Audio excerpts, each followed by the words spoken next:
Welcome, everybody. Welcome to this Wednesday afternoon stream. I'm feeling it. I'm feeling last night's track, so I figured I wanted to work on it tonight or today.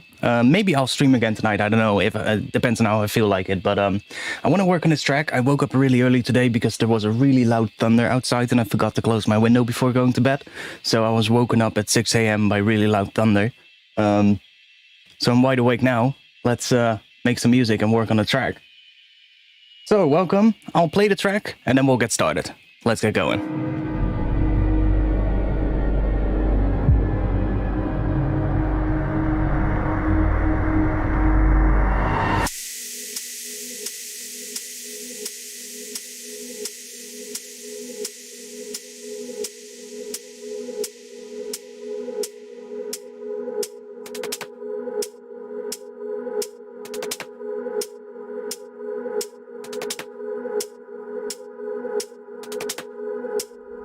When the sun goes down tonight, there'll be one thing on my mind. Want to discover a part of me, set me free.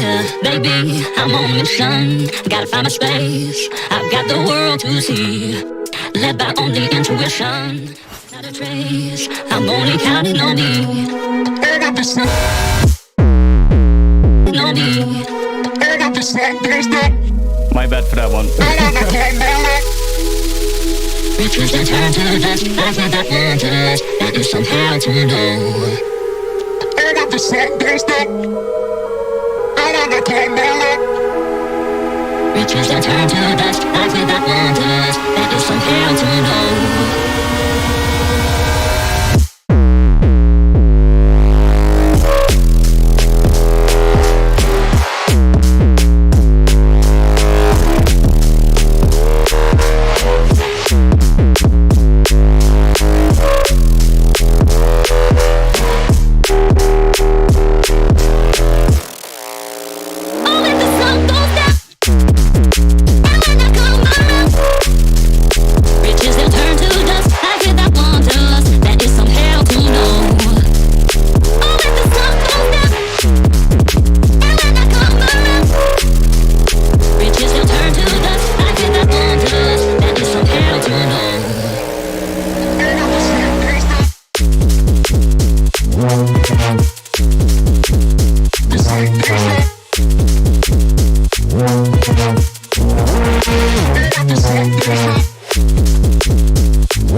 Okay, so that's what we have so far. It's starting to turn into something quite interesting.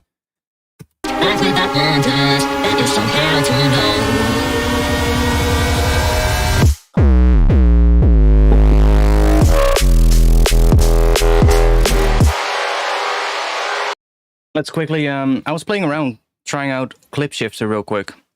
Let's just replace Pro L with clip shifter and see what that sounds like. So we're just gonna boost the input gain here.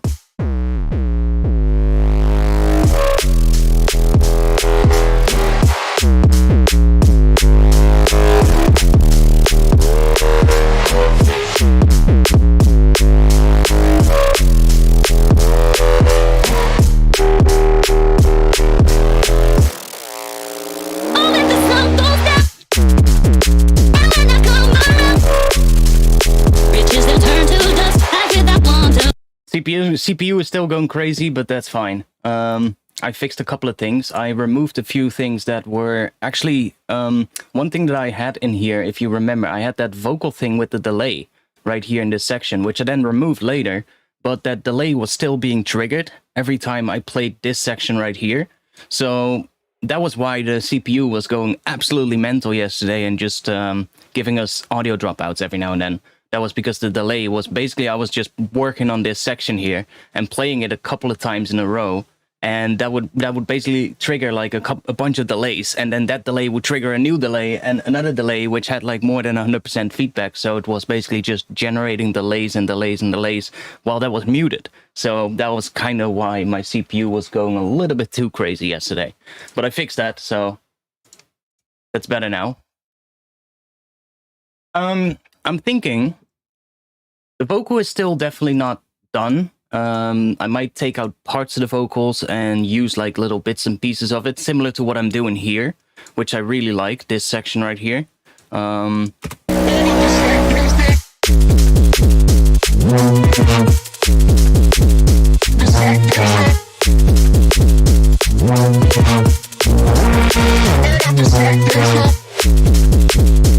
I really like that sort of like cut up vocal kind of thing, so I think we're gonna do that, maybe in the intro as well. So for now, I just want to clean up the vocal a little bit, because I already started yesterday before the end of the stream. There are a bunch of clicks in the vocal that we need to get rid of, so just before we do anything, I want to make sure that we remove all those clicks and we don't have any issues with that. When the sun goes down tonight, there'll be one thing on my mind. Want to discover a part of me. See, right there. We're gonna remove this silence part here and just give it a little fade. A part of me. Set me free, baby, I'm on a mission. I'm probably, like I said, I'm probably gonna get rid of some parts of this. I don't like every part of the vocal. It actually started as just a placeholder vocal. It wasn't even gonna be used, but then while we were working on the track yesterday, it kind of fell into place and it kind of started working way better than before, so might as well try and make it work. I'm on a mission, gotta find my Okay, we have another part here. Probably part of that little thing here at the start of the note as well. Let's just do that. And just give those a little fade as well. On a mission, gotta find my space. Okay, there's a little part at the end of this one. Let's do that. I'm on a mission, gotta find my space. I kind of want to leave this part here with the air of that space, that word. Gotta find my space. I've got the world to see. Led by I'm gonna leave that little vocal thing there, that little breath. Led by only intuition. Know that's how to trade. This part I'm gonna get rid of. There's a little sort of like mouth click there, which we don't need. Know that's how to trade. Intuition. Know that's how to trade. Intuition. Know that's how to trade. A little thing at the end there, I think. Intuition. Know that's how to trace. I'm only counting on me. Okay, this part can get cut out. I'm only counting on me. Give this one a little fade. That's an early time to stream, yeah, you're right. Do you mind it though? I don't. Like I said, I woke up really early today, so... Okay, let's get rid of that. Like, the person who made this sample pack probably just cut the vocals and didn't fade them properly, and then just called it a day. He didn't hear the clicks probably, or she, I don't know who made the sample pack, didn't hear the clicks because they were really quiet, and now I'm doing like some pretty heavy compression on the vocal, and then suddenly all those clicks come back up, so... Riches that turn to dust, life without wonders, that is some hell to know. Okay, let's get rid of that section.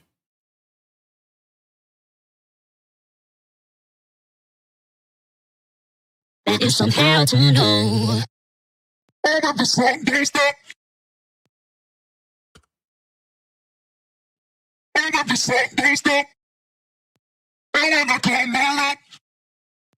Riches. Another one right here.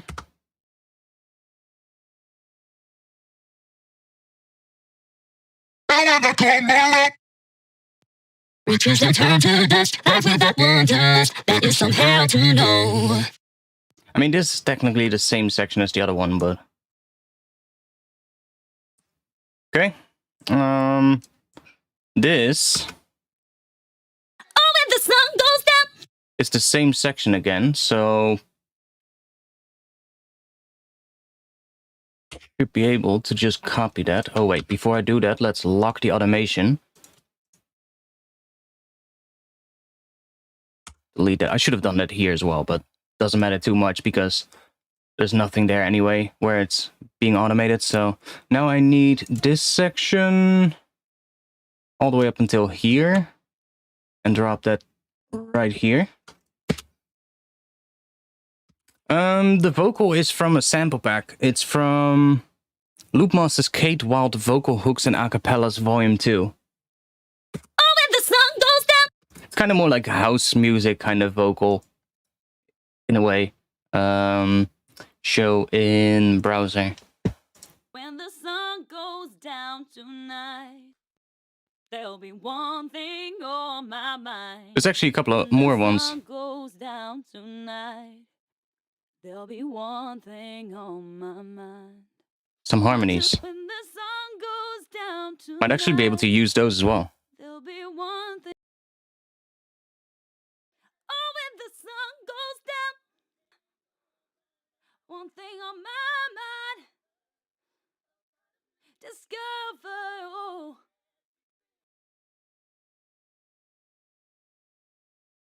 I'm on a mission.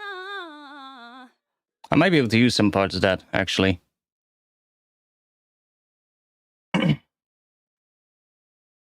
Have you ever thought about using RX7 declick before compression? I mean, yeah, I do that every now and then, but this works too.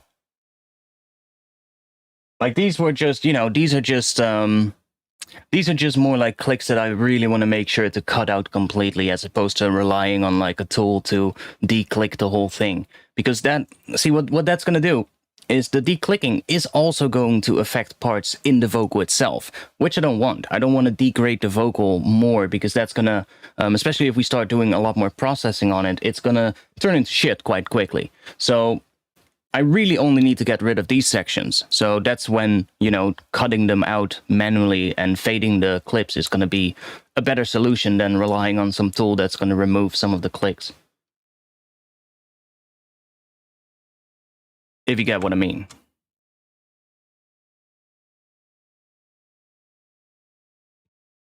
Okay, well that's the vocal cleaned up. Sorry, bro, I didn't hear the name of the site. It's from Loopmasters. It's right in the screen right here. Look, Loopmasters Kate Wild Vocal Hooks and Acapellas Volume 2.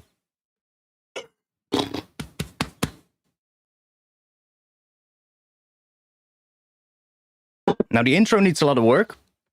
I think I'll get back to the intro when I have the breakdown sorted out, because so like the thing that I'm doing at the end of the second half of the drop is kind of like, it's introducing something that I think should continue on into the breakdown, and that is then probably also going to be what the theme in the intro is going to do. So I think I want to work on this section a little bit more, and then get started on the section after that.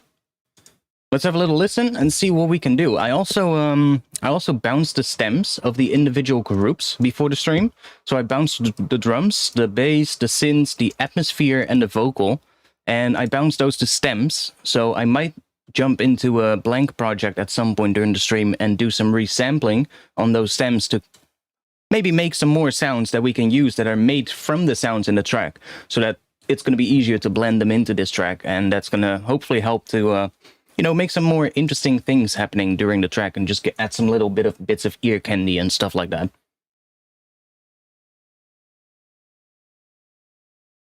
I mean, this is an acapella from a sample pack. This is not even just from a track. This is just from a sample pack. This is somebody who made a sample pack where a couple of acapellas were included that are not necessarily made for a track that has already been, well, by this point, there probably is a track out there that uses these vocals, but it's not like from an actual tune, if you get what I mean. It's more, it's just a sample pack.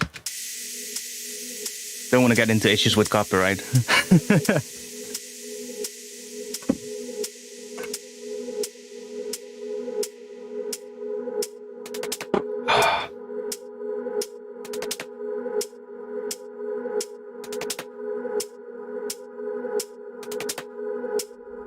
When the sun goes down tonight, there'll be one thing on my mind.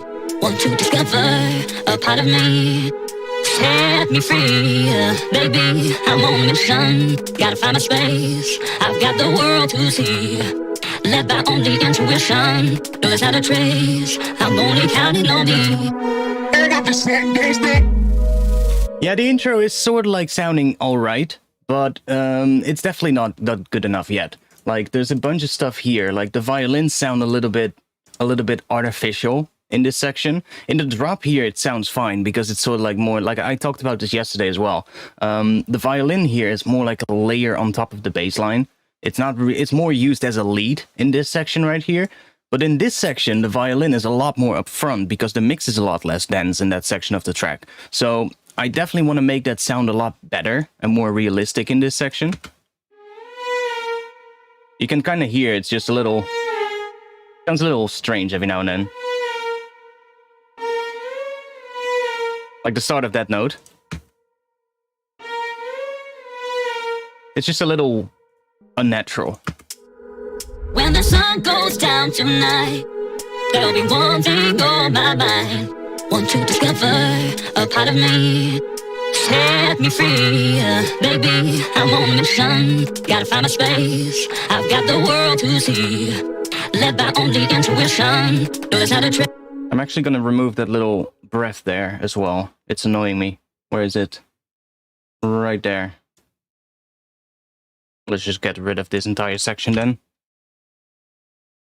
I thought it was going to be nice to have that there, but I think it's actually going to be better if we take it out. Gotta find a space, I've got the world to see. Led by only intuition, no there's not a trace. I'm only counting on me.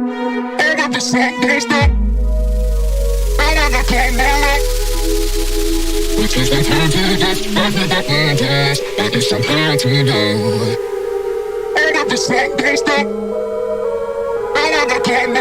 Now, one thing that I think would be really cool on this one is, let's take my reverb rack on the vocal, and I'll put it at the end of the chain for now. Let's see if we can do some interesting sweeps to fill up these gaps. When the sun goes down tonight, there'll be one thing on my mind. Want to discover. We could try maybe doing one here. So going for maybe doing something like this. And then taking it out. When the sun goes down tonight, there'll be one thing on my mind. Want to discover. That's a bit much. That's a bit much. Are we having more processing on here? No. Okay, so it's just a level. On my mind, want to discover. On my mind, want to discover. On my mind, want to discover. Try a different one. Try the shimmer reverb instead. On my mind, want to discover a part of me. Set. Maybe somewhere else. A part of me. Set me free. See where we are gonna do. I kind of like it here. My mind, want to discover a part of me. Just a little subtle one. Oh, it's that time of the day again. My neighbor's dogs are going crazy. Every single day. Like at least 10 times a day, they go absolutely mental in the backyard. When the sun goes down tonight. How I do my pitching. The pitching in this one is just done with this little altar boy. So this little altar boy, I have this one set to -12, so it's going an octave down, and it's also shifting the format down an octave. And I'm just bringing it in with the mix here. So the mix is being automated right here on this lane at the bottom. So you can see right here the mix is going up. So we go like. No, there's not a trace. I'm only counting on me. See, so now we only get the octave down basically. Reaches and turn to dust after that wonders. That is somehow to know. See, so it just uses that little altar boy to kind of get the pitches that I need. Some sections need to be an octave down, other ones need to have like a blend between the two, which kind of works better. When the sun goes down tonight, there'll be one thing on my mind. Want to discover a part of me. Set me free, baby, I'm on a mission. Let's see, so this part right here, I'm actually thinking that it might be nice to take this part out. This part right here.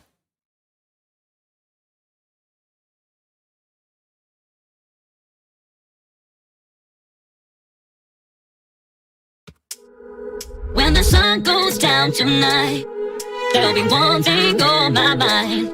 Want to discover a part of me. Set me free, I'm on a mission. See, that we don't need that section, to be honest. And then we can use the reverb here to maybe bring it up going into that next section. Me free, I'm on a mission. Maybe up until here. Set me free, I'm on a mission. Maybe do it like that. I'm on a mission. Gotta find my space. I've got the world to see. Led by only intuition. No, there's not a trace. I'm only counting on me. No, there's not a trace. No, there's not a trace. I'm only counting on me.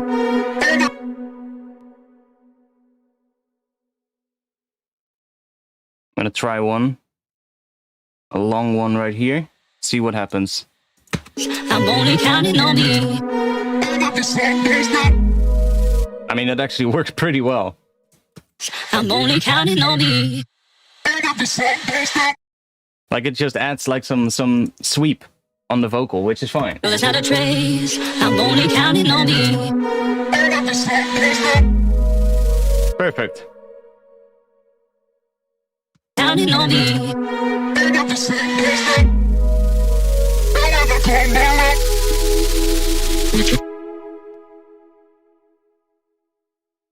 Counting on me.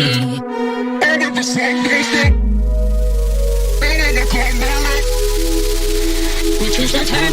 I don't want to do too many of them though. Like I might want to use a couple of the other reverbs as well. Which is the turn to dust. I feel that wanderlust. That is some hell to know. I can maybe take this one again.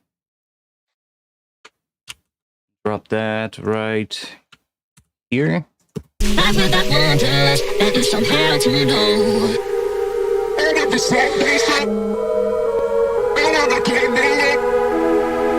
Which is the turn to dust. I feel that wanderlust. That is some hell to know.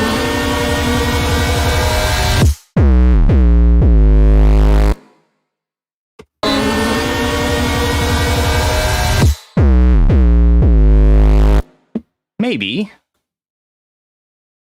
That is some hell to know. No. Just gonna do that. That is some hell to know.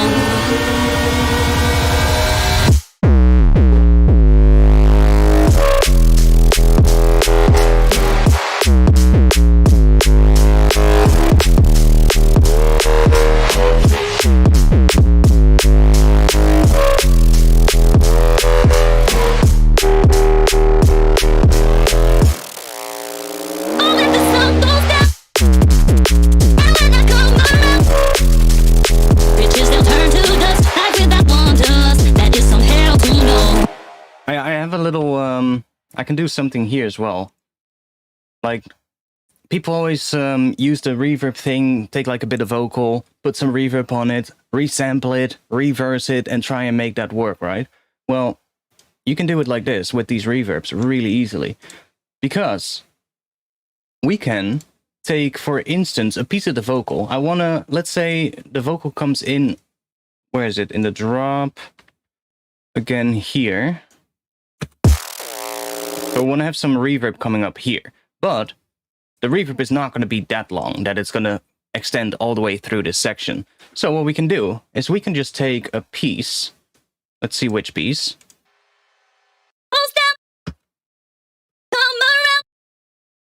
Riches they'll turn to dust, life without wanderlust. Like, let's say just, I don't know, maybe that section. To dust, life. And just copy this section. Let's do that. copy it. Let's move this down, I don't know, somewhere here. Maybe even right there.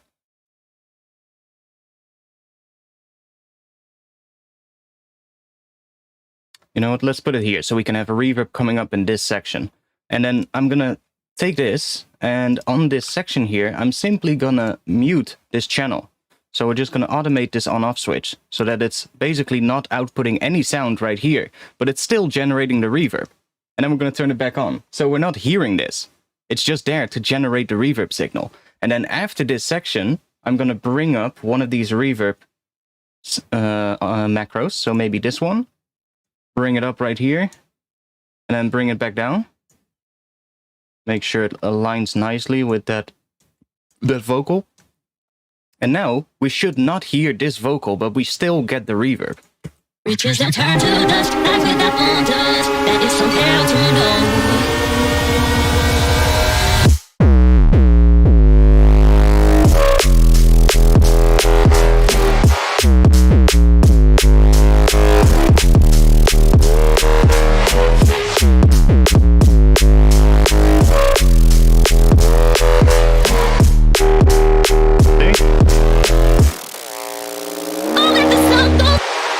It's a little bit quiet.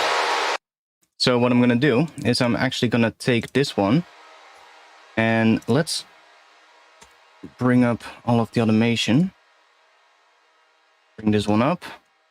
I'm just going to take this bit and I'm going to put it right here. And take this bit as well. Just paste that right over there. Let's just make sure that this is like that. It's really only cutting out that section. Might want to do a little bit more here so that we don't get any clicks. Like that.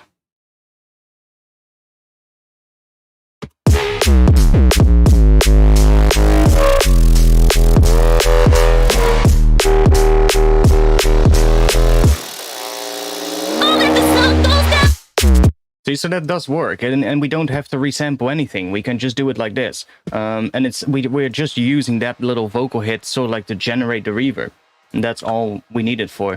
Now, let's see which of the reverb tills we're going to use, because there's a bunch of them. Let's try the outer space one. See which one is going to sound nicest as like a reverse into that vocal.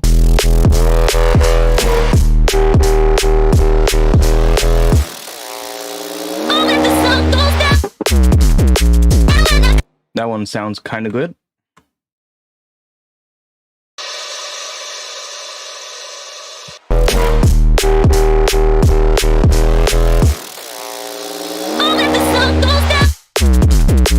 Can maybe even increase a little bit on that last section so it gets nice and loud there.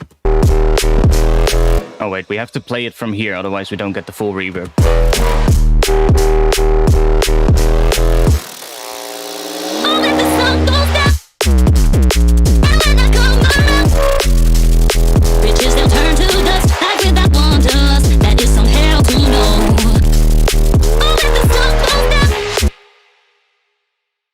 Tune is getting big. I love it. A little one here as well. That is some hell to know.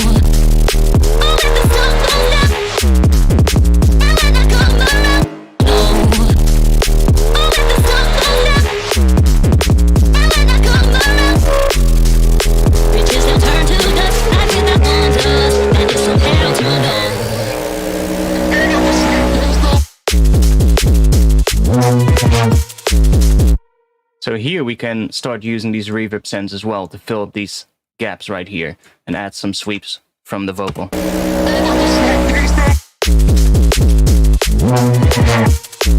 That one sounds a little strange, so we're going to use a different one. I guess we're just going to go for that shimmer one then.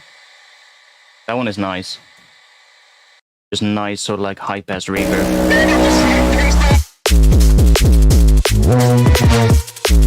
Make it nice and loud.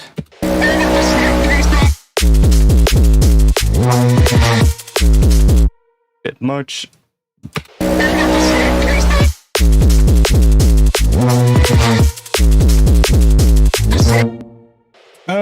That bass squeak. There's that bass squeak I love. I tried to copy it, but miserably failed. Which one? I guess you mean this one. I guess you mean this one right here. That one.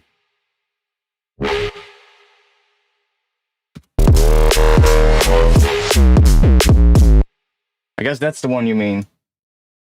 Like, that's just a resampled version of the main bass. So it's literally just, I've resampled this little hit right here with the sub as well. So I just took this and the sub, which we're running through the distortion, and I just resampled that. And then I just took that and stretched it. I think I did. Yeah, it's stretched to like 343 beats per minute, so it's stretched quite a bit, really only taking this section, and then sort of like doing some filter automation on it and some reverb automation, and making it really wide as well. There's a lot of chorus on this one.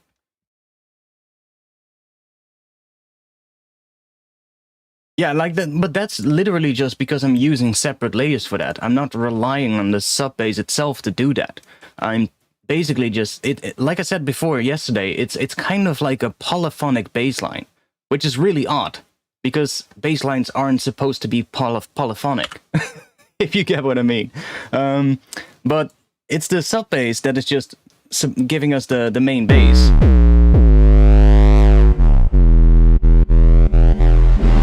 And then it's the top layer that's distorted with the sub.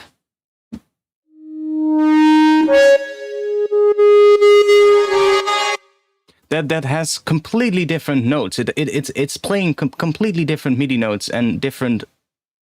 Well, it's just playing different pitches than what the bass line is doing. But it's mostly just major thirds, perfect fifths. I think there's a couple of octaves in there, and I think there's also 1 or 2 minor thirds. The minor thirds start to sound a little strange, little how do you say, a little bit atonal, because the distortion takes, I don't know what it's called. There's a name for it. When when you feed 2 notes into a distortion and you get an oscillation at sort of like the frequency that is exactly in between those 2 notes. You get an oscillation there that's created by the distortion. I don't know what it's called, but yeah, I did group them together. Like, this is the bass line itself. It literally only is a vital with a. I don't even think we have to freeze this one, to be honest. I froze this one yesterday trying to get rid of the CPU issues, but there's almost no processing on it, so it's not gonna do much. Yeah, it's literally just an 808 type bass sound.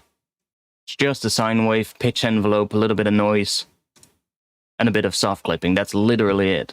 So, and the top layer as well. Like, it's just a couple of sine waves, basically. But you can see as well, I have a couple of ones here that are tuned in completely different things as well. Those are just used to kind of bring in certain harmonics every now and then. So, if we take a look at the automation, we can also see we have macro 1.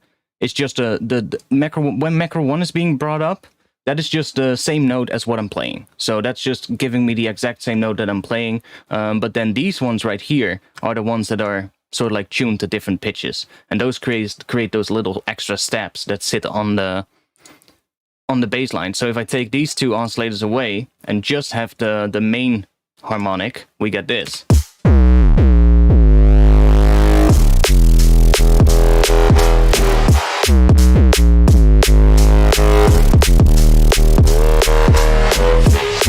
See, so now we're losing the extra little steps that happen, and that's just because those are coming from these other oscillators, and I'm just using these macros to control the level, just bring them in when I want them to come in, and those are then running both together through some distortion and extra processing on the group here, which is also where all this automation sits, and that's everything that's happening right here.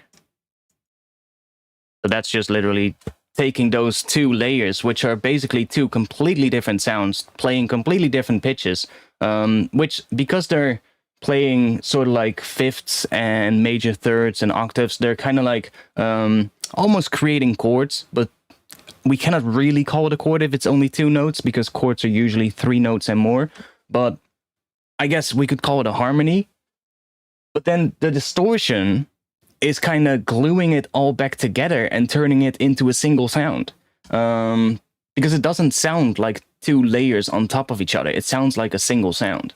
And that's what the distortion is doing. So now with those extra ones, did I already enable them? Yeah. Okay, now we get something that sounds like that. See, so that little step right there. That one.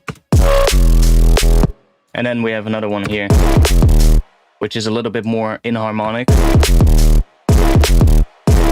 But it just adds a little bit of extra, sort of like, I don't know, it just makes it sound dirty in that section.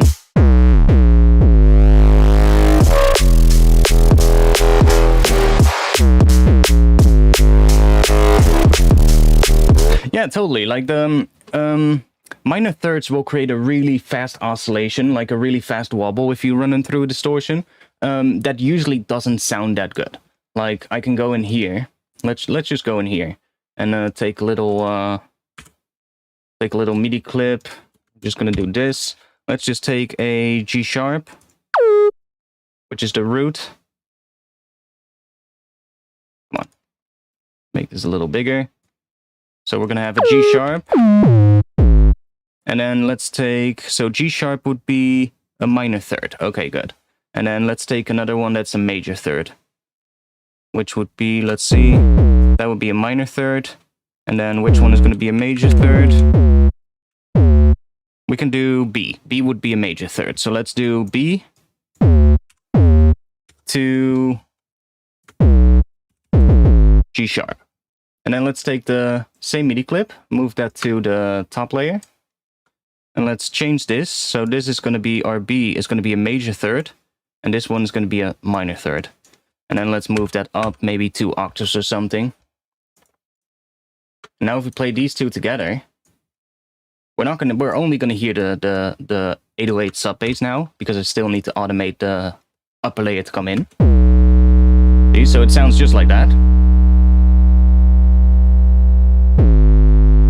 And now let's bring the upper layer in. So I'm gonna automate the first macro, which is just that the first macro just brings up oscillator 1, which is just playing on the root of whatever MIDI is playing. So let's bring this up, and you'll hear that we get this one is the major third. The major third has a really nice oscillation.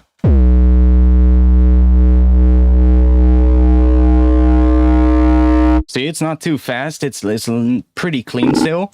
You can bring it up an octave higher still.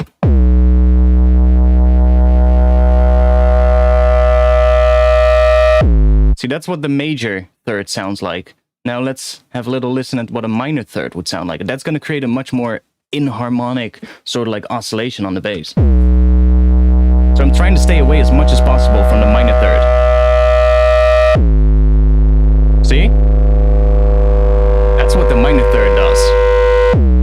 So that minor third creates a much sort of like heavier modulation because of the, yeah, that's just how the pitches stack up on top of each other with the distortion.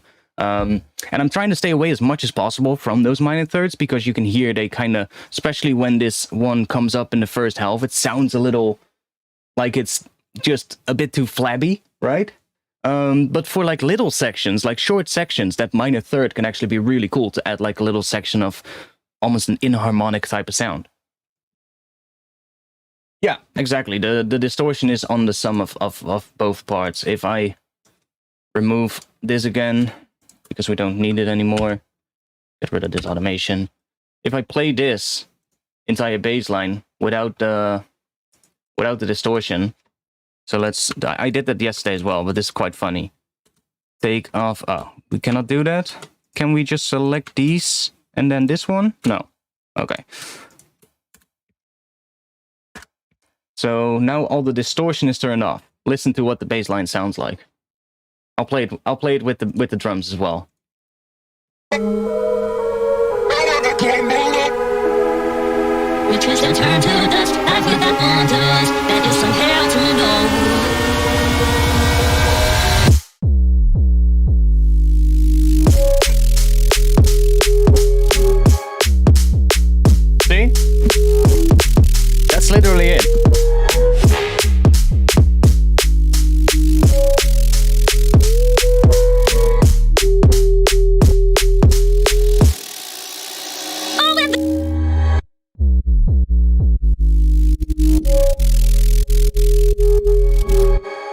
that's literally what the bass is. It's just two sort of like layers. A sub bass with a little weird sine wave on top.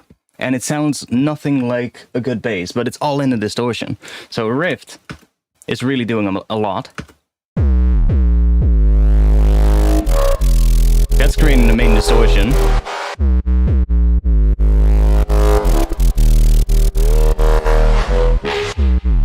And then we have the wave shaper to just add some grid.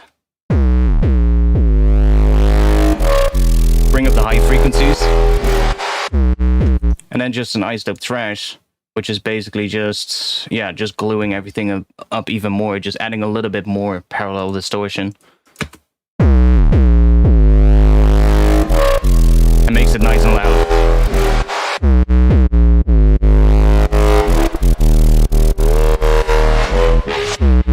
So it's literally all in the distortion. Without the distortion, it just sounds really crap. It just sounds like an 808 style sub bass patch with a sine wave on top. So, and this is something I've been playing around with a lot. It's like taking sounds that are not playing the same pitch and then distorting them together. And that can really do a lot of interesting things. Same things for if you have a vocal and you have a sub bass. Try grouping your vocal and the sub together and putting a little bit of subtle saturation on the group. The moment the sub bass plays together with the vocal will sort of like take on the oscillation of the sub bass and get distorted by the sub bass because they're running through a distortion together. It's an effect you actually hear in Billie Eilish songs quite often. She does it, or I guess Phineas does it, or whatever his name is. But he does that a lot as well. Take her voice and just run it through a distortion together with a bass so that you get that oscillation on the vocal. A lot of people were saying like, oh, it's probably ring mod or something like that, but it's not. It's literally just a sub bass with some saturation, bust them together, and then just let the saturation do that work. And maybe then high pass it afterwards to get rid of the sub again. That's all they're doing. And it's an effect I use quite a lot. You can do it with a lot of things. You can take, I don't know, you can take orchestral strings in a sub bass and distort them together, see what happens. You can take a bunch of noise and some sub bass and distort them together to see what happens. So you can basically take all kinds of stuff. I don't know, sample some bird chirps outside and layer them on a sub bass and run them through a distortion and see what you get.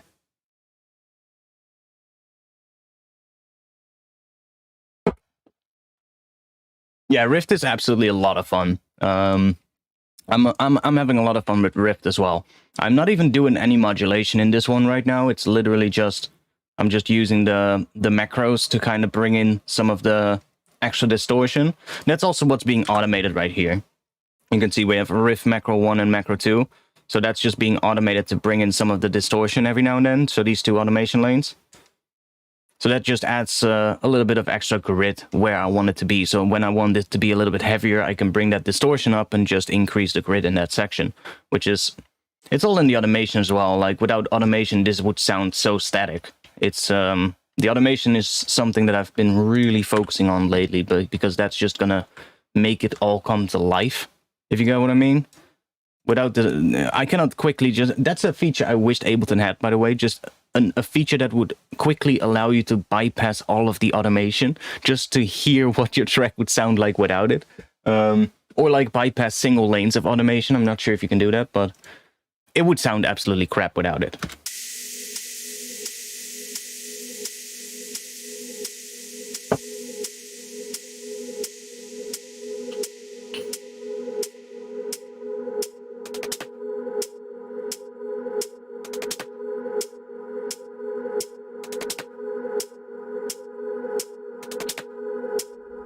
When the sun goes down tonight, there'll be one thing on my mind.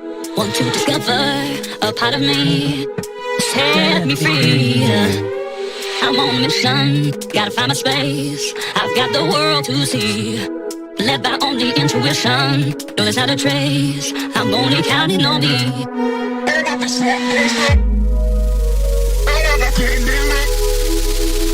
Which is to turn to dust, life without wanderlust. That is some hell to know.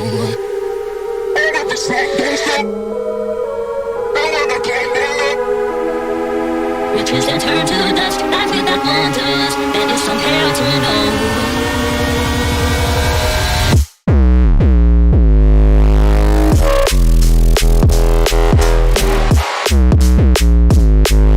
Now, there is one thing that I will probably do, because you can actually clean things like that up. Like, there are sections where we have a minor third in this bass line, and I'm also doing, by the way, pitch bends on the bass, so we're having NPE pitch bends happening every now and then.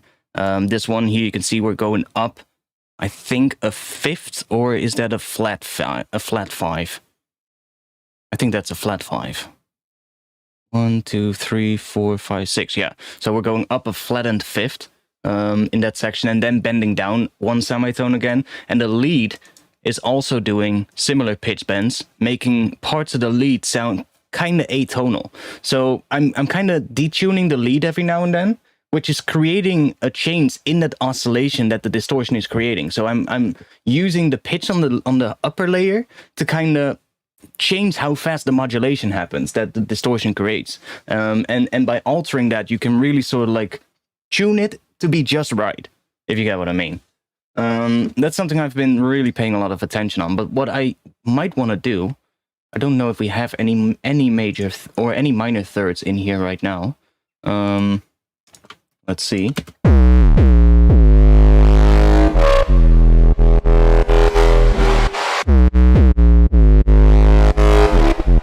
This one sounds a little... What do we have here? G sharp over... G sharp over G sharp. Okay, that's just that's just the same note. Then we got D sharp over... Or no, D sharp with on top of it. F double sharp? Yeah, F double sharp. That is 1, 2, 3, 4, 5. That's 5 semitones. Okay. That one sounds kind of cool too. 5 semitones.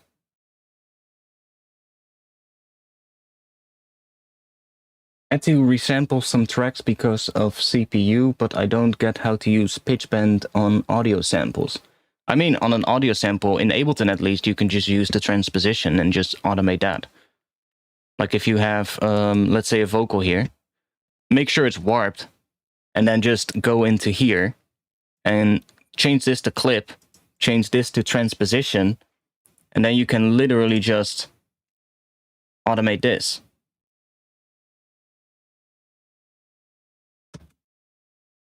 Riches that turn to dust, life without wanderlust, that is some hell to do. See? So that's how you do pitch bends on audio. And you get here by just going from there to there, basically. So you can also use a pitch shifter, like chuck a pitch shifter on it and just automate that. It's going to do the same thing. Like if we take a kilohertz pitch shifter, for instance, drop that on the vocal and then automate this. Or that. You get the same thing.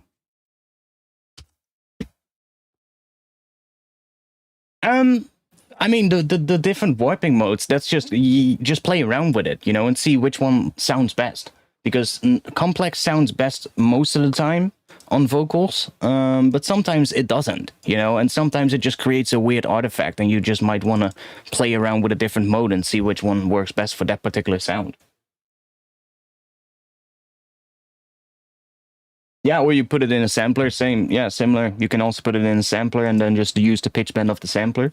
But the only thing is with that, inside the Ableton sampler, you cannot warp it. So you would have to put it into a simpler to warp it. So if you put it into a sampler, it's not going to warp the vocal. So if you're then going to pitch it down, it's also going to change the timing of the vocal. And if it's a vocal, you probably don't want that, depending on what style of vocal it is. If it's like a, I don't know, a vocal chop, then it might not really matter. But if it's like a vocal line or a phrase that needs to retain the timing, then you probably want to make sure that it's warped. So in that case, you would have to use simpler, which I'm not a big fan of. The one reason why I'm not a big fan of simpler actually changes your sounds. The thing that sampler has that makes it so good, if we go into sampler, it actually has this interpolation right here. So you can change the interpolation, which is going to change how sampler interpolates the sample, and it's going to change the quality of the sample as well. So you can set it to best or no interpolation, which is going to basically just do nothing to the sample and it's going to retain the original quality of the sample. These other ones are, yeah, I don't really use these, to be quite honest. It's either going to be best or no for me. And it's really noticeable on stuff like hi-hats or cymbals. If you put cymbals or hi-hats in like a simpler device, it's going to affect the high frequencies of the sample without you even doing anything, which is really, really interesting because simpler doesn't have that interpolation feature. It's always locked to the, I think, the default, which is just a normal interpolation. And it's actually affecting the sound of your heads. It's really subtle, but I was noticing that earlier when I was using some hats inside of a drum rack, and that obviously puts it into a simpler.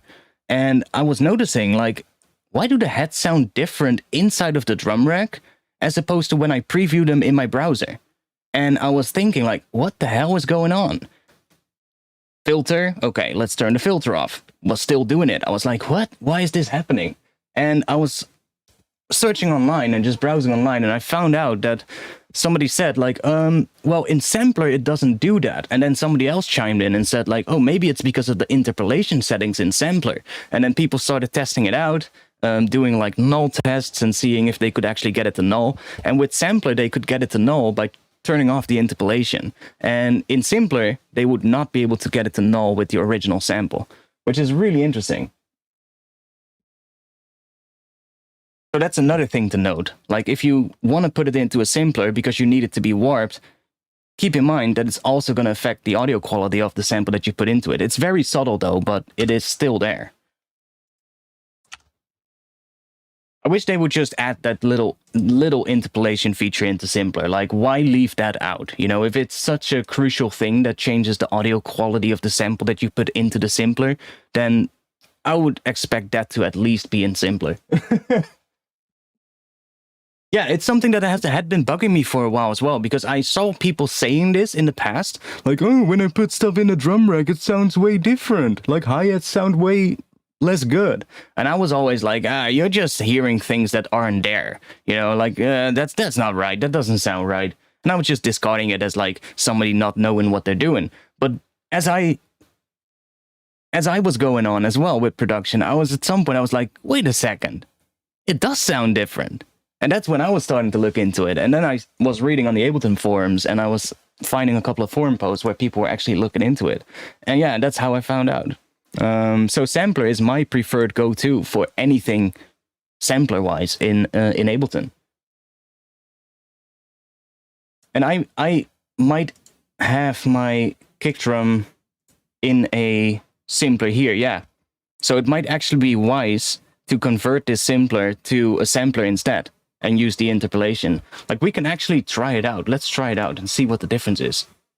Let's duplicate this one and turn this one into a sampler. Now it's obviously going to give us a slightly different curve on this, so we have to adjust this a little bit. Let's just make sure that that is correct. So how long is our kick drum roughly? 174. Let's adjust this decay time to 174. So now we have, let's see if it actually makes a difference on this kick, because the kick doesn't really have a lot of high frequencies. That's your original kick. Then here we have the kick with the normal interpolation. Now obviously it's too long, so let's do a bit like that.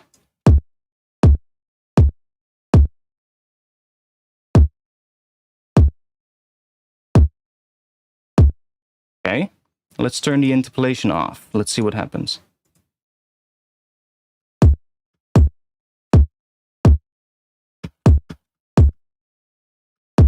On this instance, I actually prefer the simpler, to be honest. There's a little bit of really high-pitched frequency stuff in the one without the interpolation. In the transient.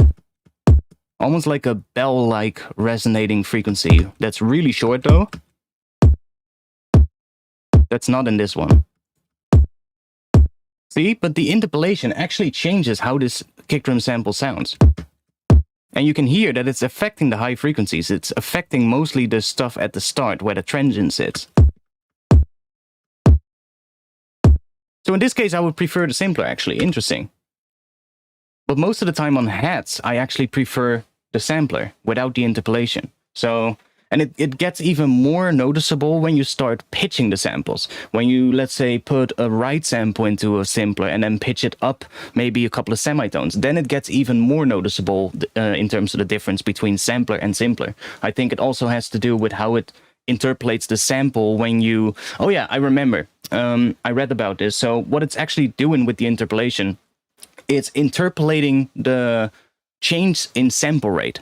So if you're familiar with how pitching a sample works, if you pitch a sample up or down, you're basically changing the sample rate of that sample. So the interpolation is then interpolating that change in sample rate, and it's trying to, you know, come up with the best result that it can do.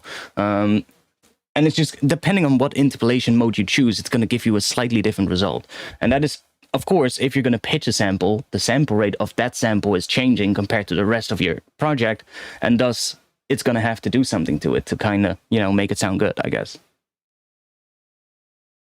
But it's, yeah, it's technical, geeky stuff, but it's stuff that really is interesting to know about. And this is something you would definitely not find in the Ableton manual, I think. Like they might briefly go over the interpolation settings, but it's not listed there as like, yo, keep this in mind. Simpler doesn't do this, so it might actually change your drum samples if you chuck them into Simpler. Like, it would be a nice line to have in the manual. Right?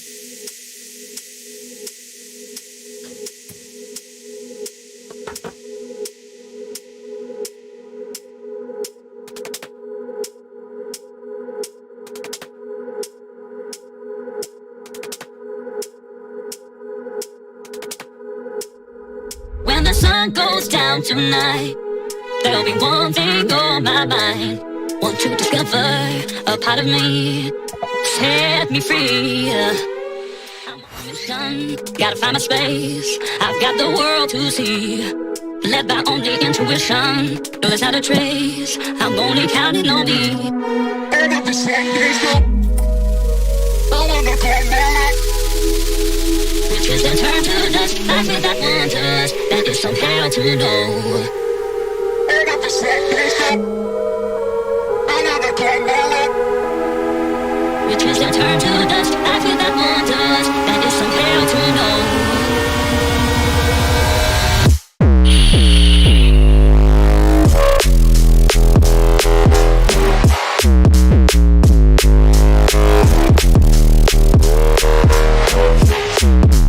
Yeah, I really like this as well.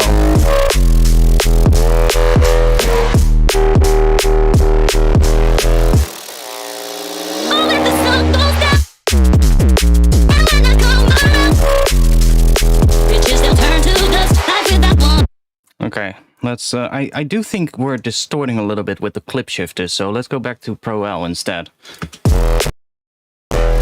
Immediately, the CPU craps out. Okay, well, in that case, we're gonna go back to clip shifter for now.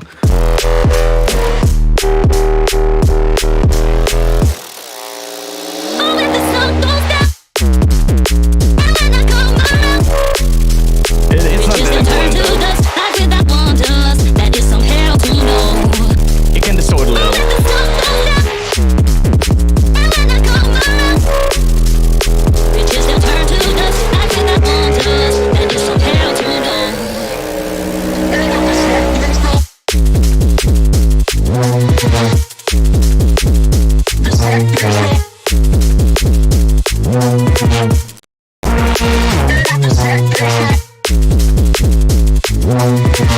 Yeah, CPU is still struggling, but it's fine. It's fine. We can still not freeze groups, right? That would be such a big help right now. If I could freeze this group. Like, look, it's mainly this group right here. If we look at it, see? That group, that's where all the distortion happens, where we have the multiband wave shaper in linear phase mode. So that's where all the processing is happening. And that track is the only one that's just giving me issues right now. And that's the main bass. Clip Shifter is great. What they did is they actually made it free. Clip Shifter is now free, and they made a new plugin, which is called Clipped Max. And that's basically the new premium clip plugin. But they still have Clip Shifter available on their website, but it's now just available as a free download. And it's really good though. Like, Clip Shifter is a really nice one. I have both K-Clip and Ven Audio Free Clip, which are both really good as well. K-Clip is probably, in my opinion, the best one. But it's also the most CPU intensive one. K-Clip, especially on the like higher modes with a good amount of oversampling, just gets really CPU intensive. So that one is probably someone like K-Clip is one that I would use during the final mix of a track, when I bounced everything to stems, don't have to worry about all the processing on the tracks, and then just do the final mix in a new project. Then I would probably use K-Clip because it's a nice sounding clipping plugin. But yeah, it's one that just it completely destroys my CPU. Yeah, of course, freezing helps CPU. If you freeze a track, what it actually does is it bounces the track in the background, and then it uses the audio of that bounce instead of playing the track itself. So it's just basically it's not deleting the track. It's basically just the same thing. Like if you do freeze track, it's freezing the track, it's creating the audio. And only until you click flatten, it shows you the audio. Like if we freeze this, it's now just making an audio file from this track. And it's just going to play back the audio instead until we unfreeze it. And then we get the actual processing again. So that's what it's doing.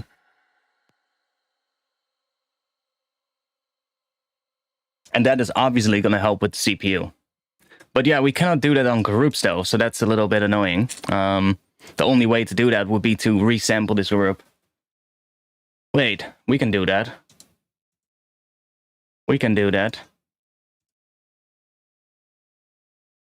We can do that. Let me do that real quick. I'm gonna solo this one. Let's do... Select the entire bit here. Do that. Select the tracks. Let's do... that one. The sidechain is on the bass group, so we're getting the file without the sidechain. And then let's just bounce that to audio. So, and we'll just do full stems, bass, no sidechain. Bam.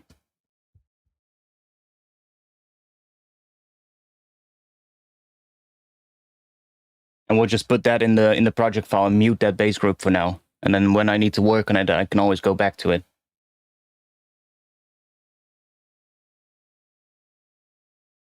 Yeah, you can record it as well, but this is just as fast.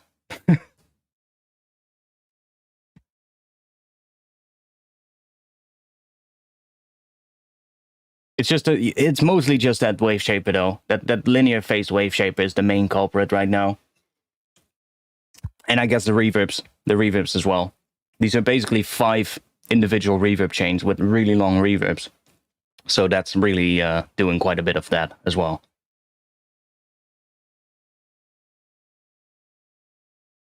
It's from the guys that also made Limited Z. I have no clue about that plugin though. I've never used that. I don't own that one. I think it was Fox Stevenson that I saw using Clip Shifter quite a bit, and I was like, let's check it out. And then I noticed it was free, and I actually posted on my Twitter, like, yo, why did nobody tell me that thing was free? Because holy shit. Like, that is always nice. Like, I like the free clip by Ven Audio. That one is pretty good as well. It has a couple of different types of clipping shapes, which is really nice. You have, like, different, I guess, different curves of soft clipping, which is pretty nice. But the Clip Shifter one has that as well. It has, like, a shape dial that you can use to change the shape of the clipping, which is kind of cool.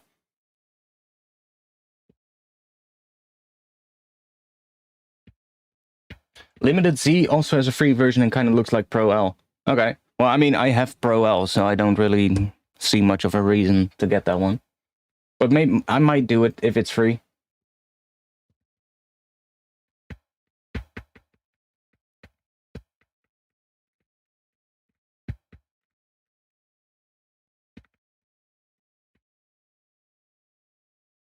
Come on, you can do it.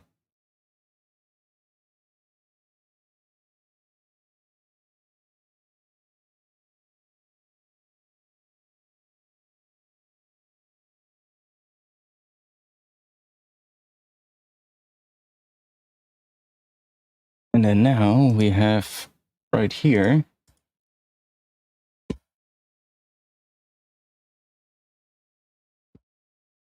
Basically just have the entire bass line.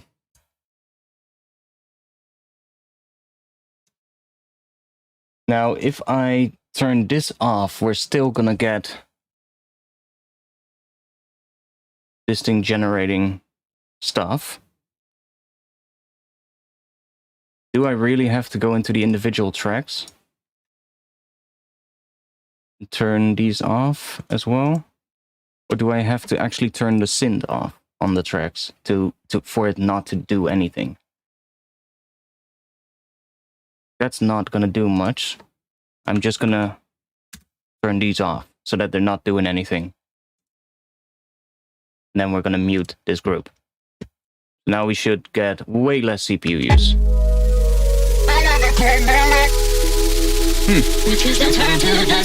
We're still getting some spikes, but whatever.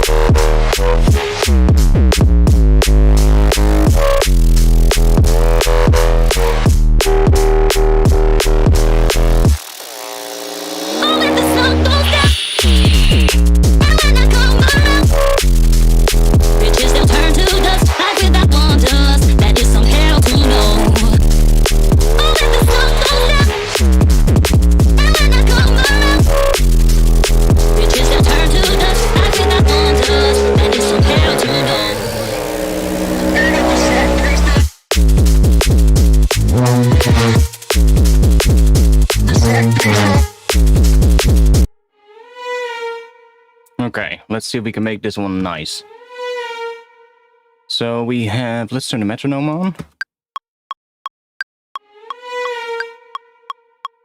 that's good. Like sometimes string libraries are a little bit slow in how they respond, and if you're working on something like drum and bass, you might want to adjust the notes a little bit so that they hit a little bit earlier. Sometimes that can really help with string libraries, because they just tend to respond a little slow.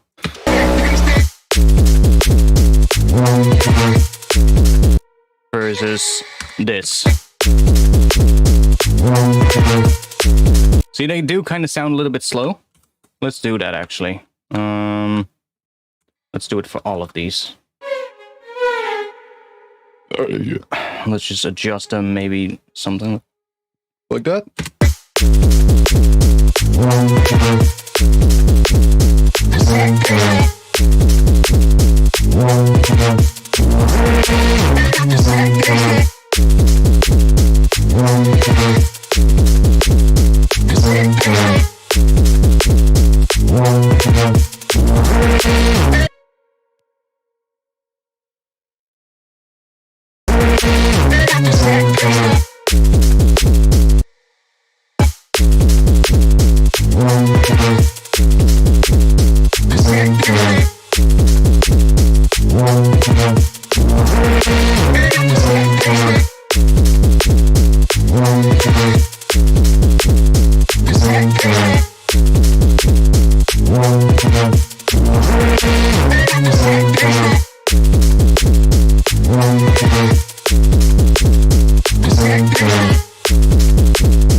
Do I want to bring this in right away, or do I want to bring this in maybe in the second half of this section? did that wonders, and it's so hell to know.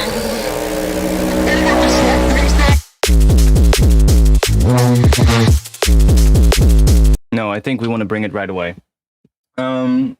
Is the freeze option the same as what Consolidate tracks in FL Studio is? Yeah, basically. The only thing is, I think what the Consolidate thing in Ableton or in FL Studio does, it actually makes it into an audio file and it replaces the thing in your project with the audio file, or it just puts the audio file underneath the thing in your project. So it actually puts the audio already in it. Whereas in Ableton, it just freezes the audio in the background. It freezes the track in the background and it generates that audio file, but it's not showing you the audio. It's only using that audio in the background to play when that track is playing back, so that it's not using any CPU, basically. And only when you then do another... So when we take, for instance, this one, which should be frozen quite fast, so let this just freeze, it's now generating this audio, but it's not putting it into the project yet. Well, technically, I guess it is. It's in the background, though. We're not seeing it, basically. And then after this is done, we can... I'm not going to wait for that. Sorry, I don't want to. But after that is done, we get another option below this, because this then turns into unfreeze. So we can unfreeze it again, which is something in FL Studio. If it consolidates it, it actually turns it into an audio file, and you cannot go back from that, if you get what I mean. Unless you, of course, keep the original thing in your project. Whereas this one, it just freezes it. And if we want to change something again on the project, we can then just do this and click unfreeze. And it will basically go back to what it is now. Or we can choose the option that's then below this, which is not here now because the track is not frozen, which says flatten audio or flatten track or something like that. And if we click that, then it replaces this track with that audio that it had generated.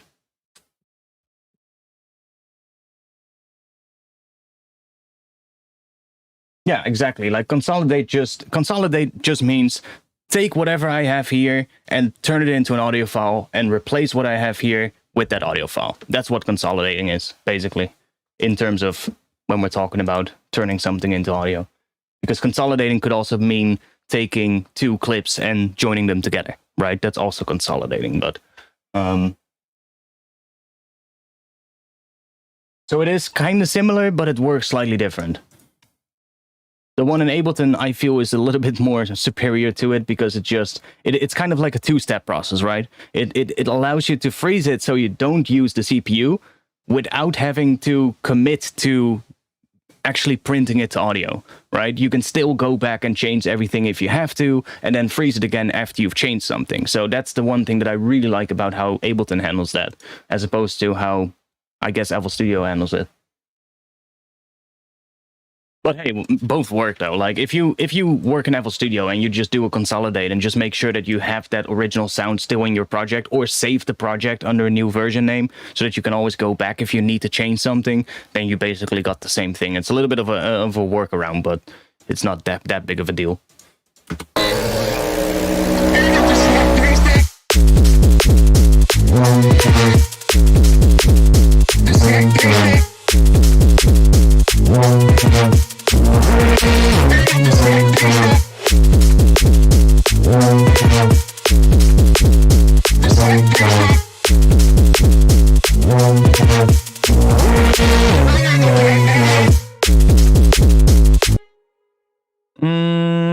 The vocal is going to cut out again here.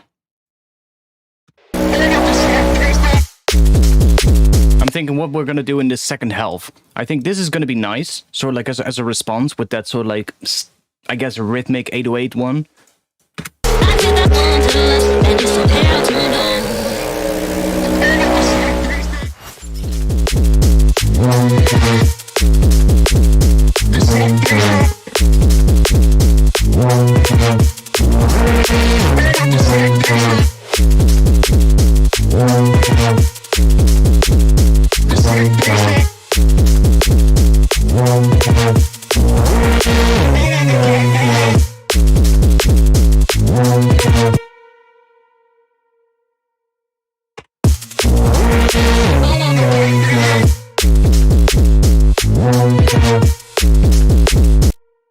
So I think we're gonna go and take some heads out here and probably go back to using just 4 quarter note heads. from this break. Just do that.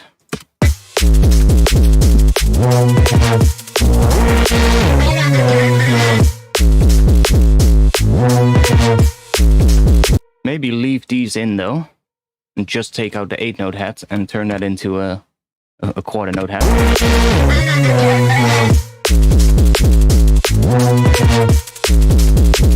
It's just taking down a little bit of the hats, making it a little bit less full, because I want to introduce some more elements and start building down a bit towards the breakdown. So it's really only removing, like, it's just removing the sort of like the 8-note hat and turning it into this. So it's really subtle, but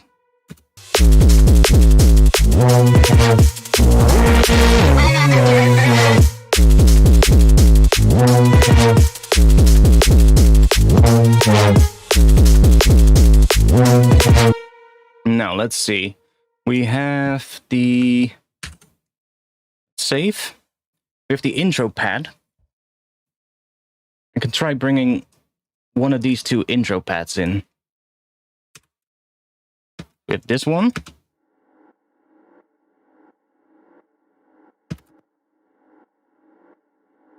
Which is really fucking quiet.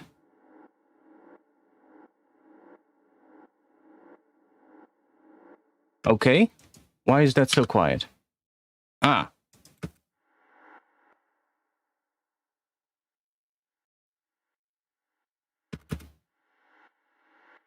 I think we're missing some automation here.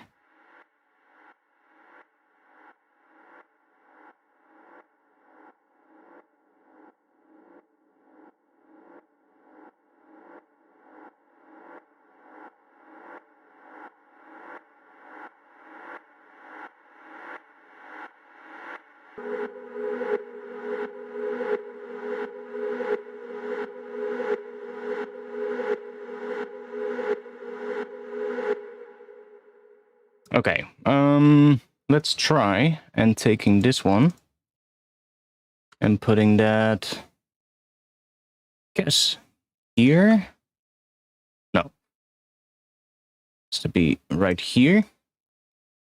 And then let's take this one as well. Let's put that right underneath it. See what we get.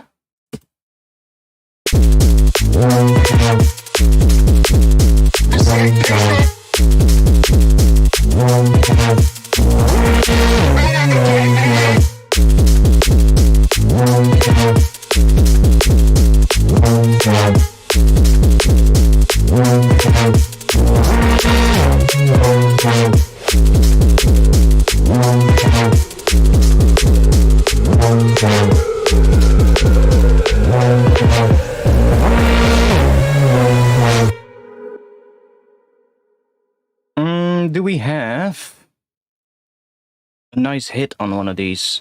No, not on that one. Also not on that one. That's a shame. Do we have a nice one with a nice hit? Does this one have a hit? No, it doesn't. Why didn't I make one with a hit? I guess we have to make one. New MIDI track. Let's, where does it need to be? Right here, second half, and then let's make a clip this long and just put a note in there. Make sure it's starting at the right position. Come on. Is that not on narrow? Okay. Now let's take a, I'm gonna take a contact.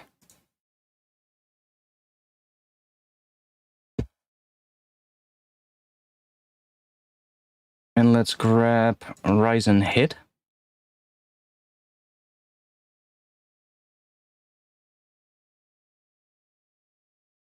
This section is how long? 8 bars. So that's 32 beats. Let's make this 32 beats. And now we can turn this into a nice sort of like a riser in this section. That's going to help transition into the next section. So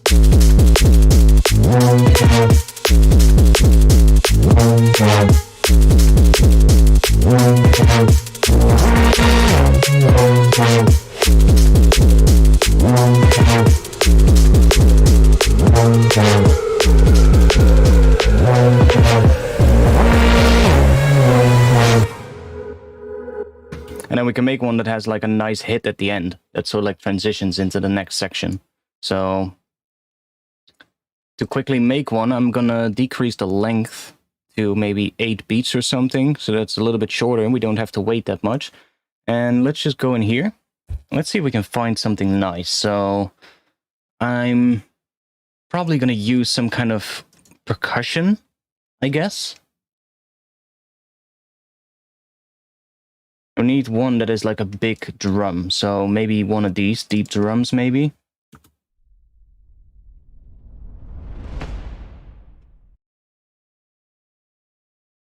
Let's see what else we get.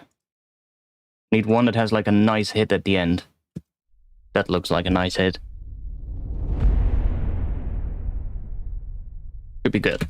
Could be good. Let's add another layer. Let's do maybe an electronic layer. Satellite on tape. Sure.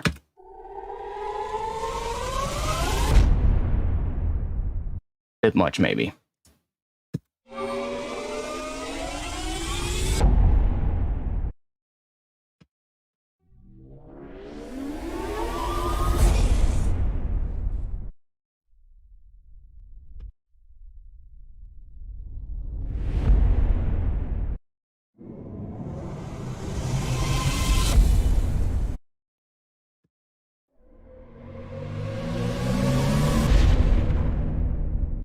We're just looking for one that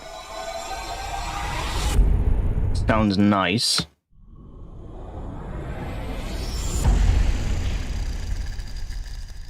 It's kind of cool. Let's change that back to 32. And I'm going to go into here. And let's just assign a little bit of modulation to the volume so that it doesn't start right away, but just comes up gradually.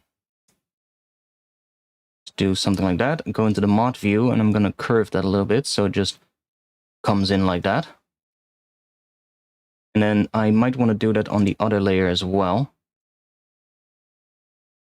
Into here and assign this to the volume. And let's do that one is quite low pitch, so I'm gonna actually do it in the opposite direction so we get a bit more like that. So like coming up like that, so it only comes in the last section. We can even offset this so it really comes in the last section, like that. But this is basically making that layer shorter. So by doing this, we're basically telling this layer to be shorter and only come in at, in this case, beat number 20. So we can really make it come in the last section if we want to, but I think this is going to be good. Let's see what we get now if we play this in the mix of the entire thing. And I might take these out. Or one of them. Which one?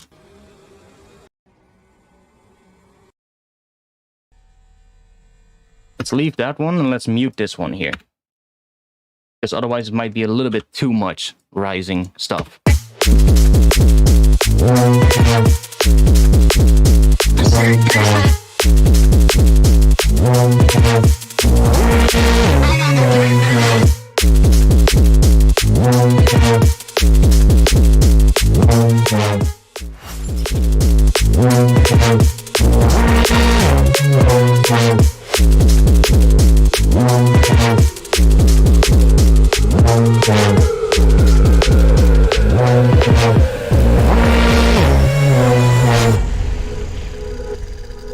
That's dope. I like that. Can definitely work a bit more on it, but let's see. I want the bass to kind of change a little bit towards the end here as well.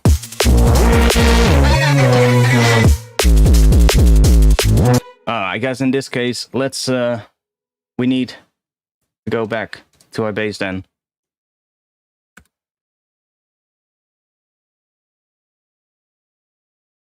Hope we not get any audio issues, but let's see.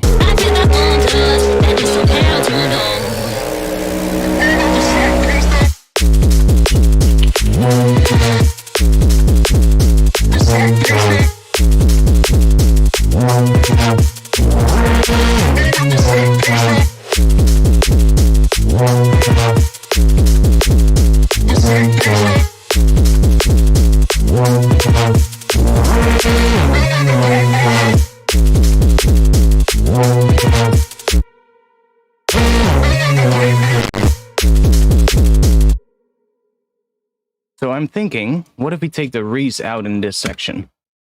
And then we're gonna have to bring some more pads in as well.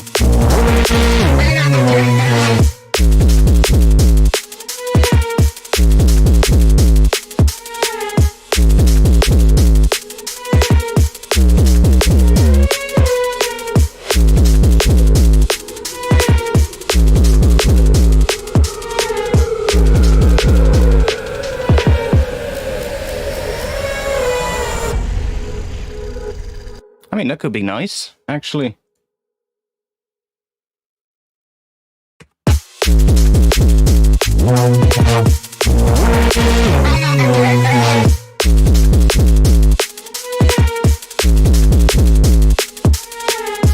But that could also be outro material. How do you maintain that squashed loud dynamics, clipping, soft clipping on every channel? Like you can see, I have a couple of groups, and I'm basically making sure that the groups don't exceed 0 decibels. So the drums are basically limited to 0. And then the groups are all brought down to -8 decibels. So that gives me back my headroom that I need on the master track. So the drums, literally just taking off the tops. I'm not doing any boost here, just taking off the tops of the drums. Only on the main kick and snare. And then the same thing happens on the bass pretty much. Like, it's not happening here though. It's happening on a group inside of here. Like, I have this last glue compressor here, which, yeah, soft clipping in this case. So this is just compressing it a little bit. But the soft clipping isn't even doing anything. Might be doing something in the sections where the harmonic is also part of the bass line. Yeah, there it's doing a little bit of soft clipping. See? And that compressor is just basically making sure that everything is the same level here. But it already is quite the same level coming out of the synth, pretty much. Like, if you do it without the processing on the group, you can already see right here that it's pretty much already quite flat. See, only when the upper layer and the noise comes in, the gain increases a little bit, but it's already pretty much squashed coming out of the synth. So that is then just all that distortion is doing all of that, and that's just basically increasing the gain. And that last compressor right here, that one is literally just taking care of that little increase in volume. Oh, it's actually already pretty flat because it's rammed into the limiter on the master, or into the clip shift in this case. But yeah, I'm doing stuff like that. And that's mostly happening on all the sounds, on all the groups where it needs it. Not that much in the synths and the atmosphere, but mostly on the bass and the drums. And the vocal is also pretty loud, to be honest. We have an OTT on the vocal, and that's increasing the gain quite a bit. Not sure if we're clipping on the vocal, to be honest. Oh, when the sun goes down. Oh no, we're not. And when I come around. But the vocal is actually really loud in the mix. Oh, when the sun goes down. Like, the vocal group isn't even brought down. Oh, when the sun goes down. So the vocal is really loud in the mix, combined with the distortion on the bass running through that clipping on the master right now. So it's actually distorting together. Like, if we play the bass and the vocal together, you can hear it. Oh, when the sun goes down. And when I come around.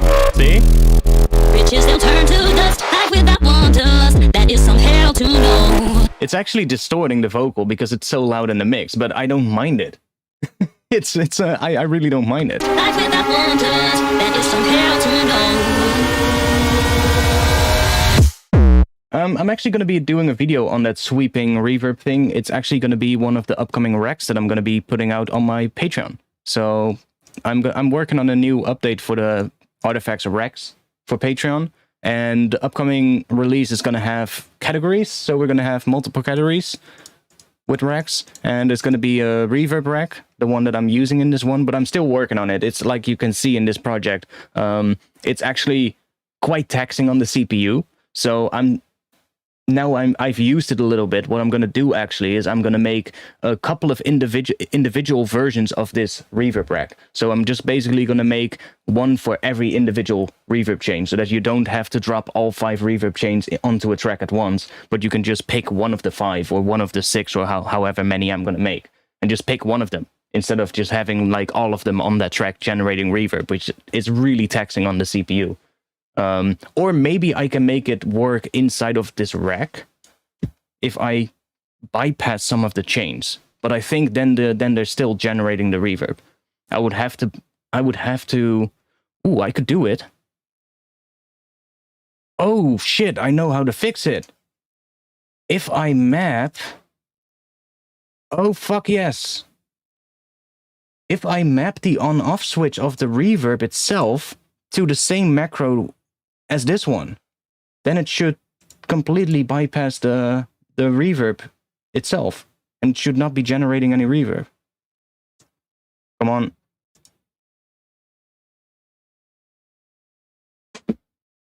This project is getting ridiculously large as well, so my Ableton is having a bit of a hard time. Especially now I'm opening up this track. It's trying to load a... I think I can make it work inside of a single rack. Like if I map this on-off switch to the same... So we are on the long haul. And if I then map this one to long haul as well, and then change the mapping so that the device on goes from 1 to 127, then the reverb is actually turned off when this one is all the way down. And it's only gonna enable the reverb when we bring the macro up. And then it should not be generating any stuff, so it should be way more CPU friendly. Hey! This conversation was a good one. I had been breaking my head around that on how I was going to do that. I was actually like, I guess I'm just going to have to make a bunch of different versions of the rack then with different reverb chains so that you can just take the individual ones. But that is going to work. That is actually going to bypass the reverb completely.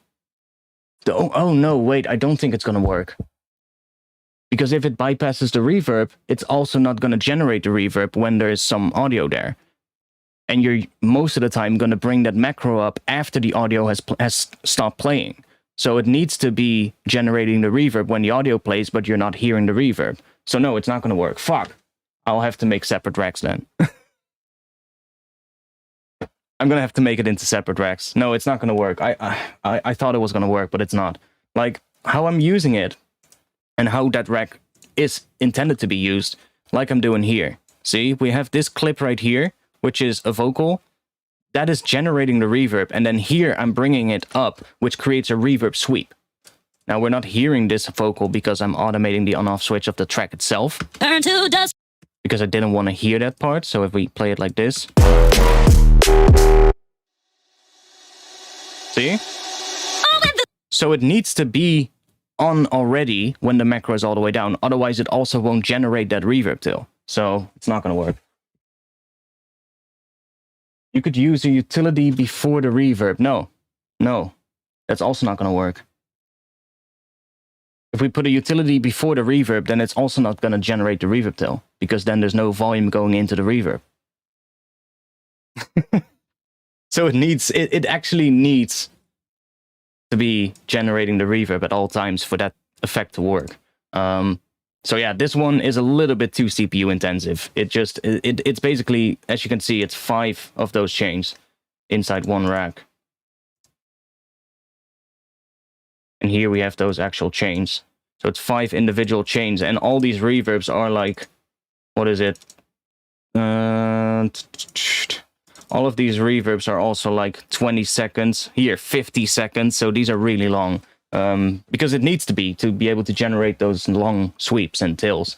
And having 5 of those playing all at once is a little bit much. But hey, I'll fix it. I'll just make like a sweep verb for one chain, another one for this one. We'll make like a shimmer sweep verb, an outer space sweep verb. You know, just make a couple of different versions, and you can just, the only thing you'll have to do is familiarize yourself with which one sounds, and after that you can just use them. Shouldn't remove that one because that's actually being used in the track. Sun goes down tonight. There'll be one thing on my mind. And I'm going to be doing a couple of more racks. I've been working on these right here, which are quite nice. We have... Oh, you can't see that. We have a couple of more racks. So I have this bass assist rack, which is just a quick, nice rack for like mixing stuff. Just has like some saturation, some overdrive, some stuff to make the sub sound a little bit warmer. A nice one that kind of decreases the amount of mud in the sub, so it kind of just it makes everything so like above the sub range a little bit quieter and increases the sub itself, so it kind of like tilts how the sub sits in the mix on whatever sound you put it on. This just simply boosts the sub. So if you need more sub, it just boosts the sub. This compresses the sub, and this just makes the sub less wide. So that's just a really nice and handy rack to quickly just change stuff like that. I think this one is the same thing, but then only that thing to remove mud and remove width. So that's just that. And this one then actually gives you the ability to change the frequency of where the mud sits, so you can actually get a little bit more control. And I also made a similar one for high frequencies. So if you need a sound and you need more high frequencies in the sound, I made this one, which is just, again, same thing, saturation, distortion, noise, hiss, crush, and that just all just is different chains that add sort of like different types of high frequencies. And this one, instead of removing width, allows you to add width to the high frequencies. So that's just the opposite of what that bass assist rack is doing. And I also got green light from Slink to include my multiband duck body, which is not working right now because I moved duck body.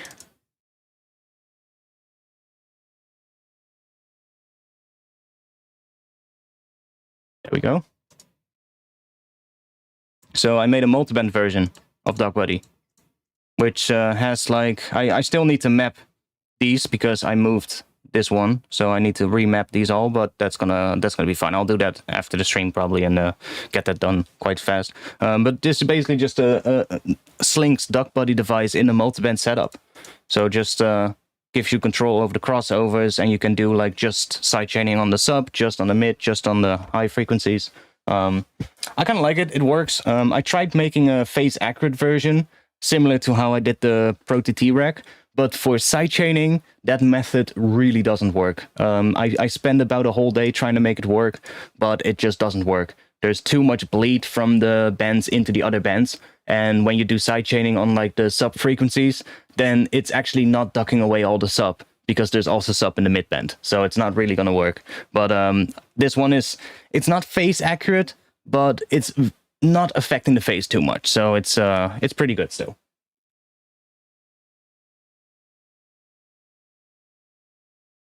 I did a funny. I bought the domain ottshop.net. Nice. So yeah, I'll include this one as well in the Patreon pack. I mean, why not? It's free, so I asked Link, and he was like, "Oh yeah, sure, just put it in. Why not?" So I'll just put that in as well. How late is it? 4 p.m.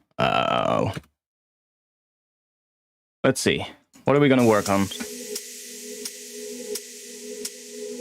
I think on that section here.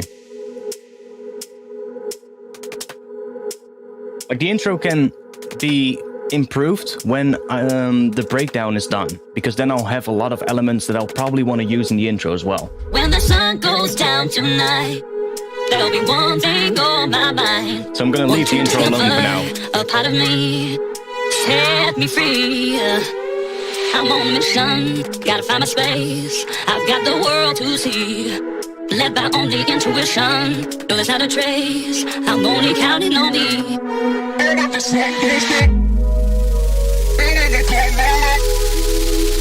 Which is the turn to dust, back with that wanderlust. That is some hell to know.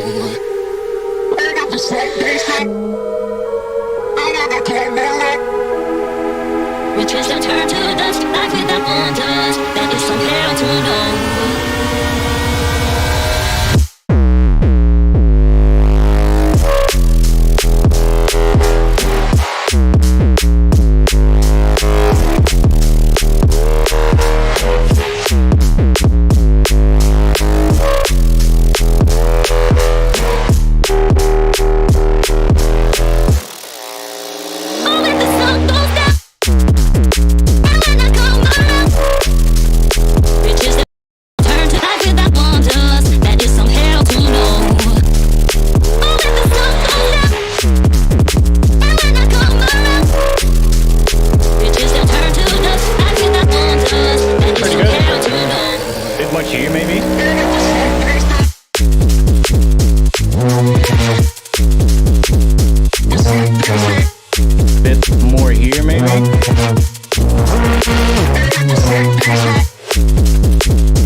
mix is already pretty nice, to be quite honest. It's getting pretty close to sounding like a good solid mix down already.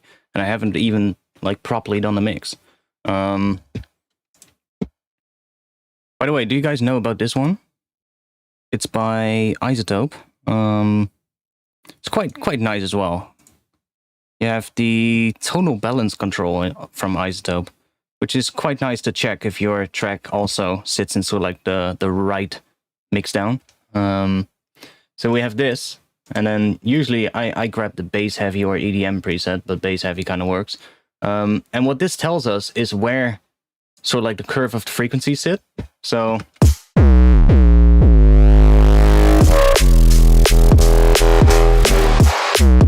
and it'll basically, if it falls within this range, we are roughly in the right spot. And that's pretty good. It's maybe a little bit much high frequencies, but honestly, I find that this one actually, I find that this plugin usually, it kind of tells us to have less high frequencies than what is normal in drum and bass, but as long as it sort of like roughly fits this curve, you're pretty much right. So this is just another quick tool to kind of check that. I think this kind of, it's kind of like comparing your track to pink noise, for instance, to the curve of pink noise or something like that. But you just have different options here that slightly change the curve, as you can see. And this one is mostly sort of like resembling electronic music, and it is quite accurate, to be quite honest. Most tracks that I've analyzed and I've checked this on, most tracks in drum and bass will actually sort of like fall in this curve of the EDM or the bass heavy presets. So most tracks actually do kind of fit this curve. So if you make sure that your track is fitting in that as well, you're kind of on the right spot. Just another sort of like tool to check stuff like that. One moment, it's starting to rain outside.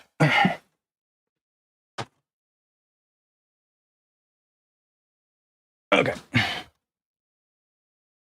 You're looking for a full flattish mix. No, like I'm looking for everything to have its own place in the mix, of course. But it just needs to, like, when you're making really heavy electronic music, it's like loudness is something that it's simply still important, you know. It's part of the sound, and you want to aim for that, right? So stuff like that is definitely what I'm aiming for, but it doesn't have to be flat though. Like it is definitely not flat. It's just really nicely filled out. That's what it is. This one, it does look kind of flat though, I have to admit. But that also depends on what your slope settings are right here. I'm actually using a slope of 4.5, but if we change this to 0, then that's really gonna alter how it looks, see? Now we have nothing but a straight line. Now it looks completely different. We need to increase the range. See, now it just looks like that.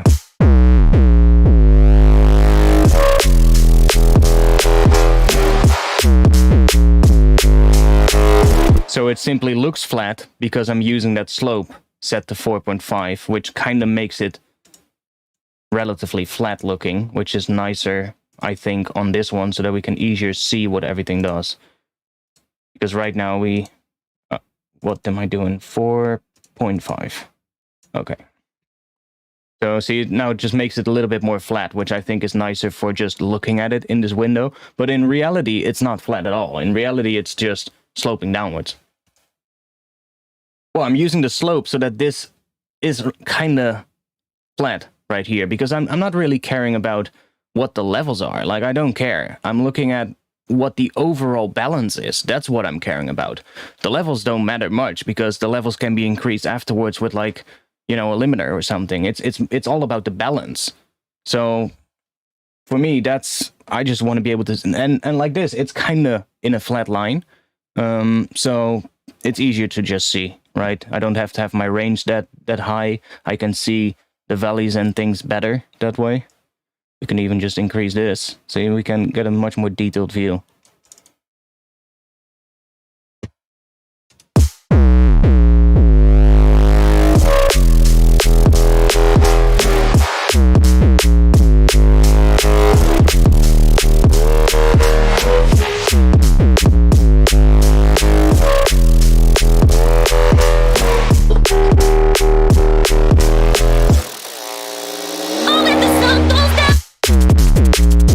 mean, slope of 0 is still going to show you the same balance. You just need to read the graph slightly different, right? Because with a slope of 0, see, it's basically just changing how that looks. So you're just looking at the graph differently. That's all it's doing. But it's still showing you the overall balance. It's just that the balance is shown different. Now you're looking for a line that sort of like goes down, similar to how pink noise would go down. Right? So that's basically the only difference, but it's still showing you the overall balance. I could just as well use it like this. It doesn't really matter.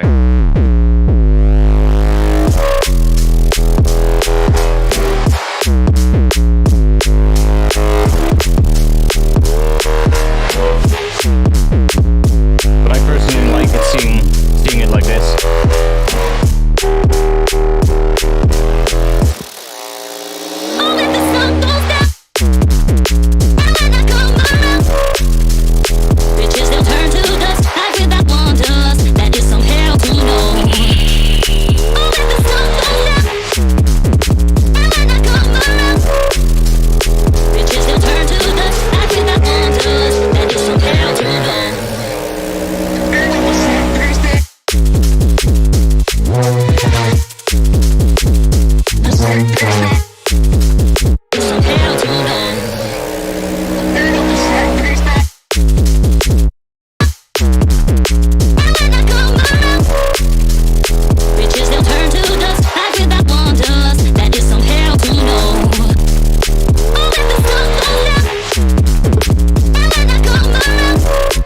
I love this extra kick drum here.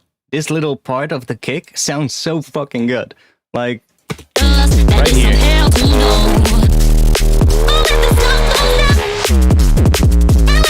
I love that extra kick there. Like, the kick drum pattern in this track to begin with is quite weird, because it's not really repeating much. It's not really repeating much. Like, here we have a kick on the first beat, and then it's sort of like a 16th in front of this first beat. And here again, we have sort of like a 16th in front of that beat. Here it hits on the beat again. Here we have an 8th note. Oh no, also a 16th. But then it hits on the first beat again. See, so it's not repeating that thing right here, where we would get it on the 16th in front of the beat. Now it's actually on the beat. And then here we get this, where it repeats the kick drum 3 times in a row. Then we get that thing again with the 1/16th note in front of it, on the beat, 1/16th note in front of it. Then we get this extra kick, and then it doesn't do it at all. So we now only have the kick on the downbeat right here for 2 bars. See, so it's doing some pretty interesting stuff on the kick drum, and then we get one in front of the downbeat again. And then in the second half, it adds a bunch of extra kicks, which just really adds to the groove. So you can hear as well. Let's play the drop and listen closely to the kick pattern and how it sort of like keeps changing throughout the track.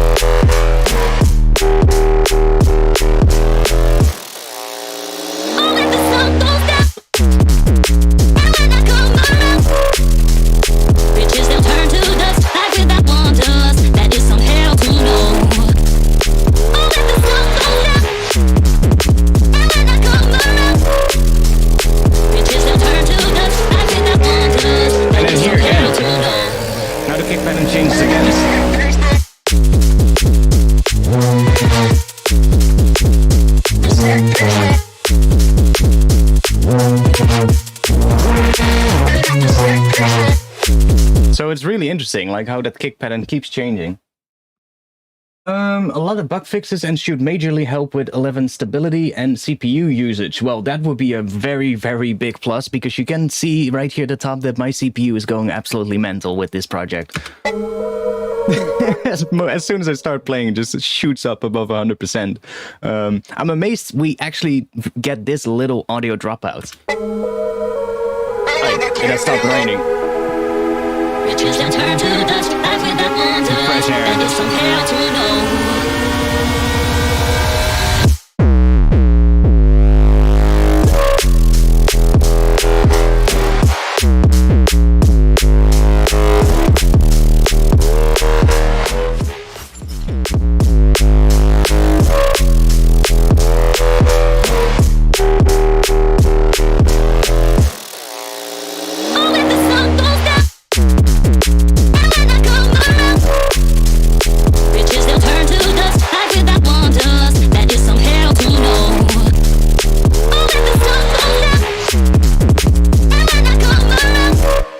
Thinking of maybe doing a little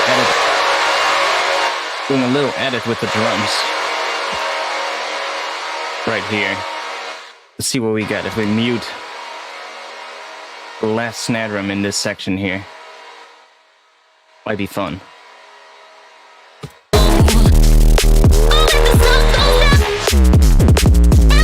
Fuck yes, let's just take one snare drum out there. Riches they'll turn to dust, life without wanderlust. That is some hell to know. Oh, let the sun go down, and when I come around. Riches they'll turn to dust, life without wanderlust. That is some hell to know. Yeah, I like that snare drum. Removing it.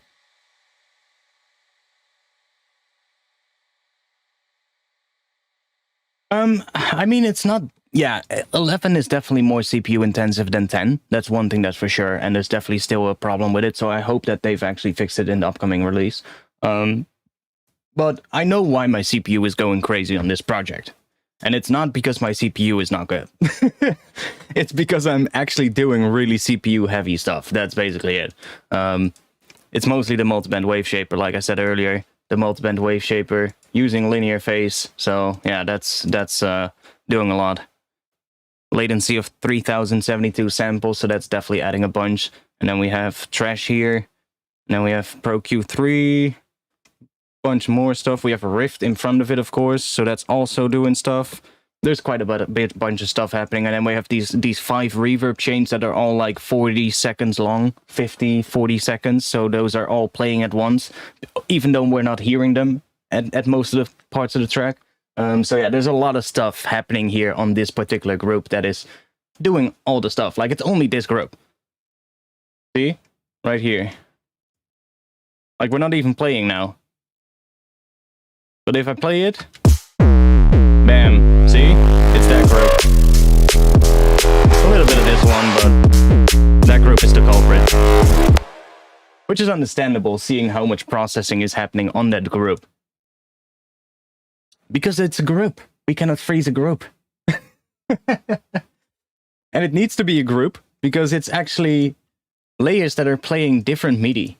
They're not playing the same MIDI either, so we cannot put them into an instrument rack. Normally I would put something like this in an instrument rack and just then we can freeze it, but because they're actually playing different MIDI and they're playing different pitches, we need to have them on separate layers.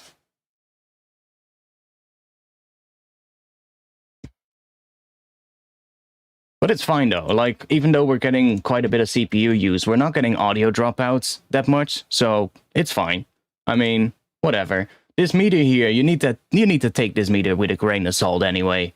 Like, ever since the Ableton 11 update, this meter, take it with a grain of salt, because some of those spikes, normally when the CPU spikes above 100%, that means that the DAW is not able to calculate the audio in, let's see, how do I say this? It means that it takes longer for the DAW to calculate the audio than it takes to play that same audio. So that's why you get an audio dropout. But if it jumps above 100% now, we don't get an audio dropout, so I'm not sure why that meter is going above 100%, because it doesn't make sense.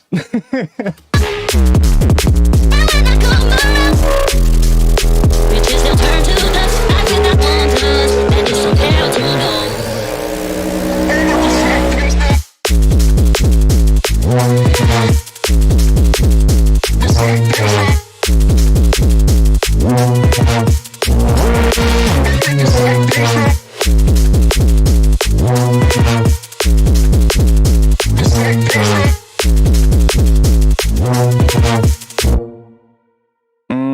Should we... That was an audio dropout right there.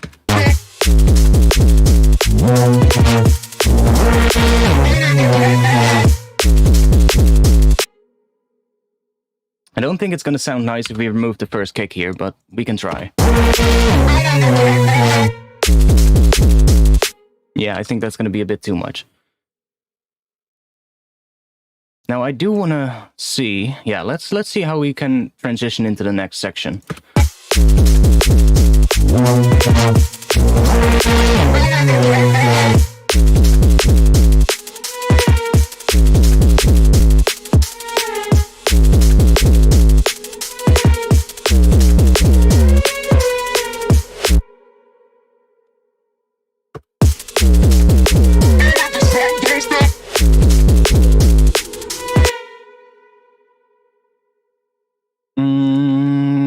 I kind of feel like we need a delay here on that last one.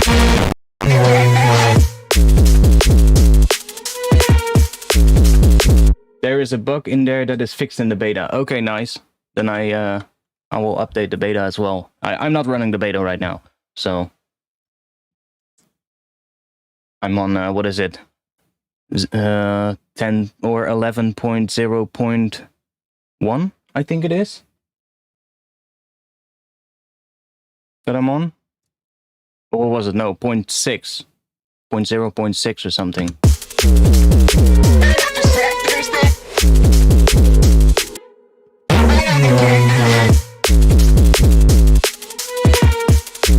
Now, instead of using a delay, I'm just going to try doing it myself.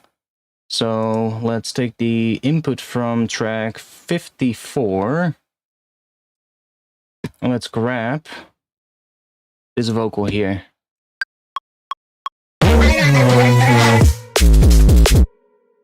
And let's see if we can turn that into a delay thing.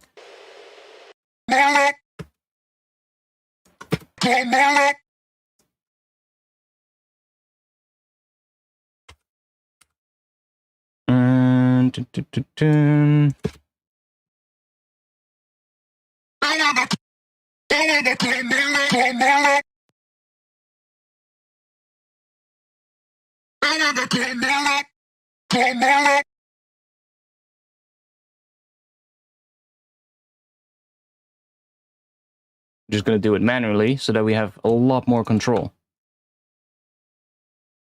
Then remove it again here. Then probably take this section of that one.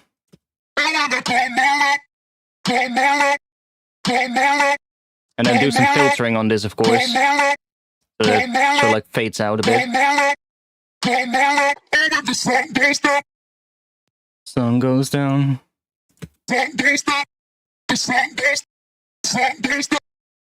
That one, I guess.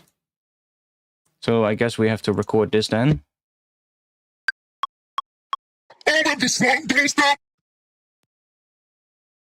And take that.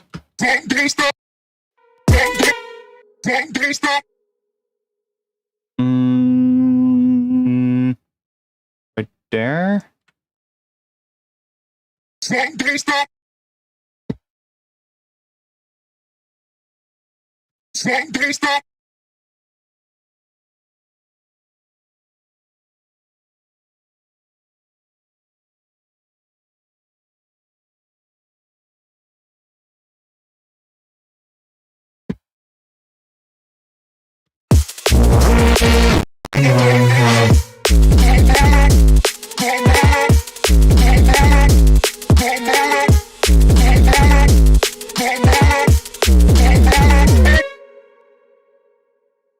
Let's do a bit of that.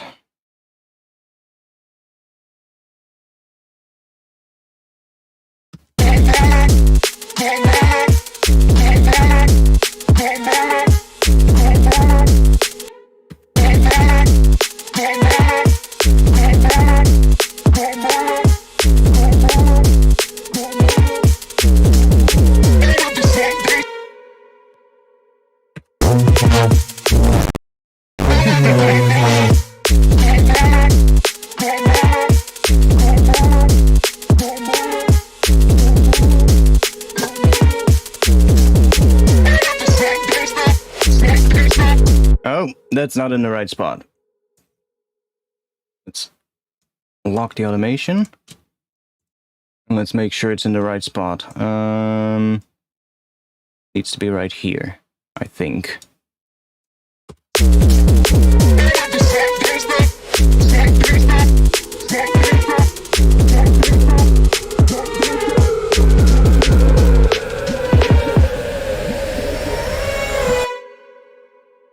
Remove the last one, and I'm also gonna high pass this one because we don't need any of the low frequencies of it either.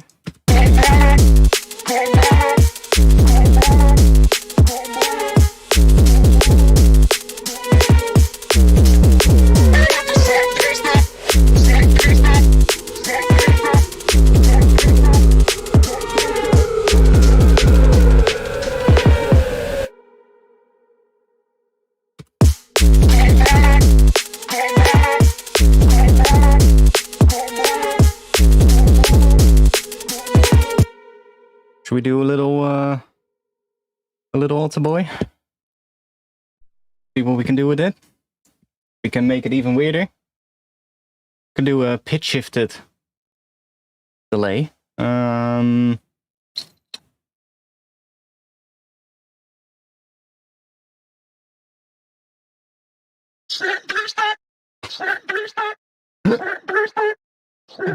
Beautiful.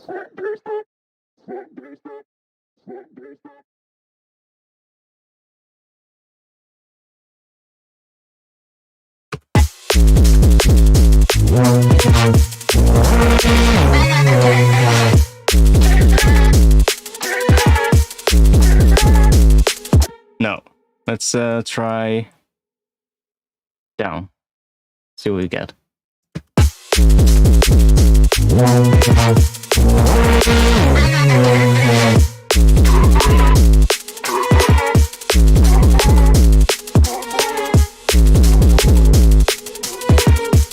Ooh, that's nice. Let's automate this up during this section. So we get this and then going back down again.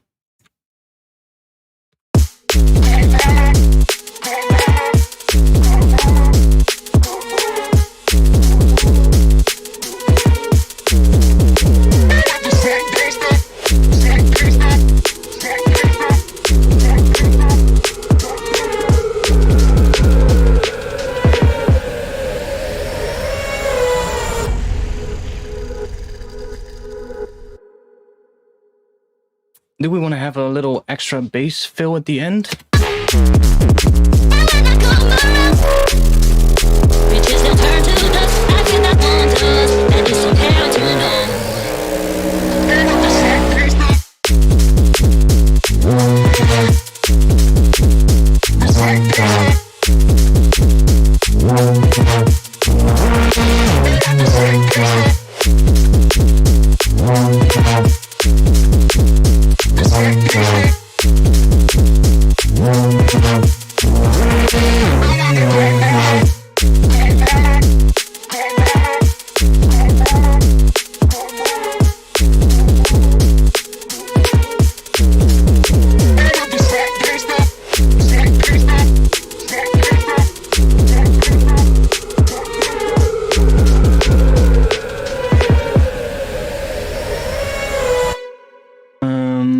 I am hearing some kind of a bass fill maybe at the end.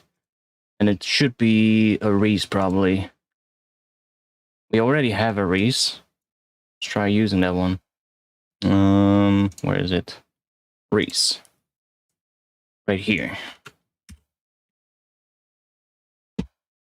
Is there any automation here? Yeah, there is. Let's get rid of the automation.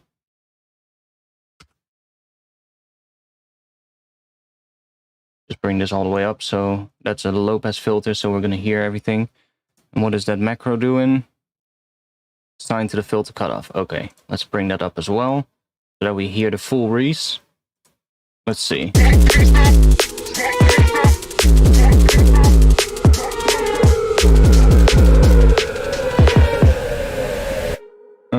Bum, dun, dun.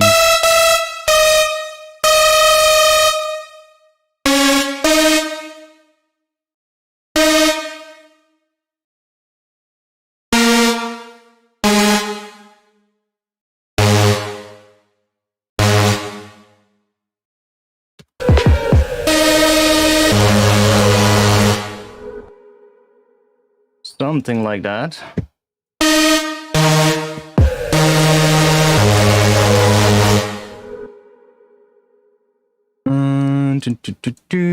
Let's do this one.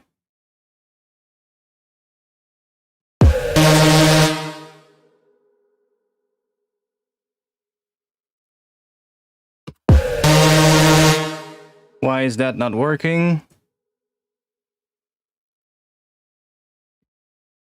MP enabled. Pitch bend range. Are we doing pitch bends on the Res earlier on in the track? I don't know.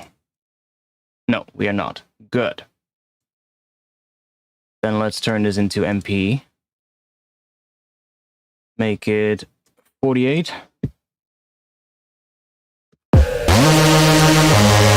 So we can get that little pitch bend at the start. We can even increase that to maybe 24.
Interesting.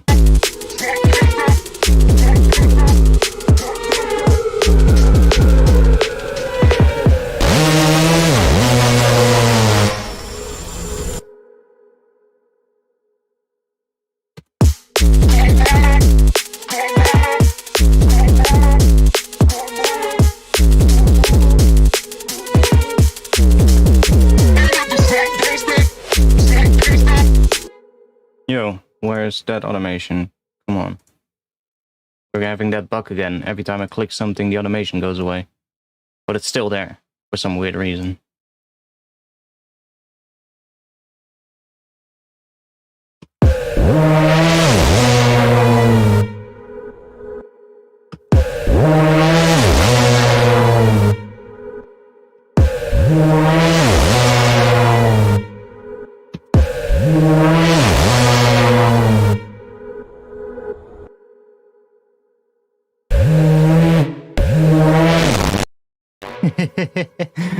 Reverb.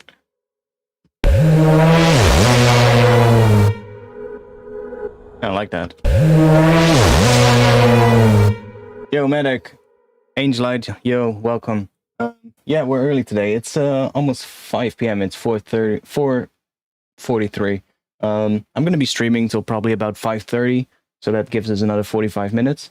And I'm feeling this track, though. I'm working on this track a lot today, so I might as well stream tonight as well.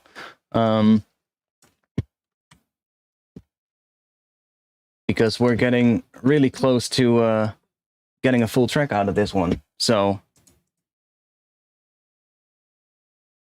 let's do a little resample again. We haven't done that in a while. See what everything looks like.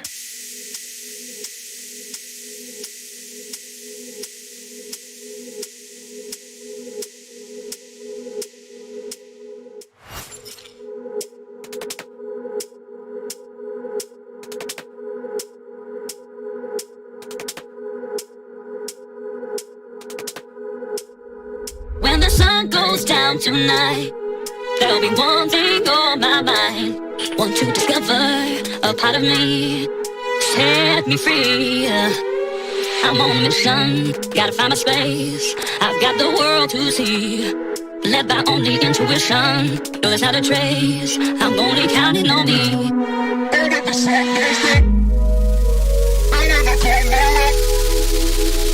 is now turned to dust, back without wonders. That is somehow to know.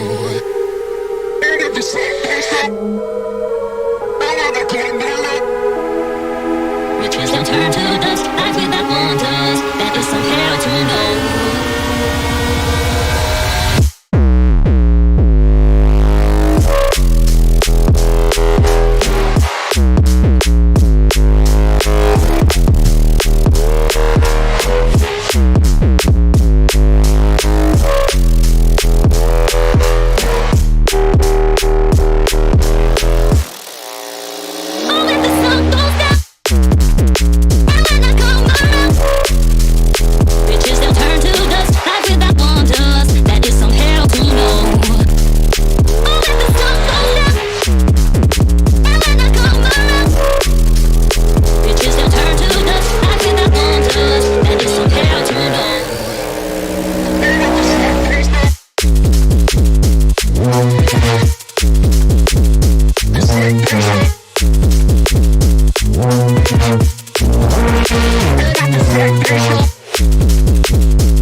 I'm not entirely happy yet with this section, but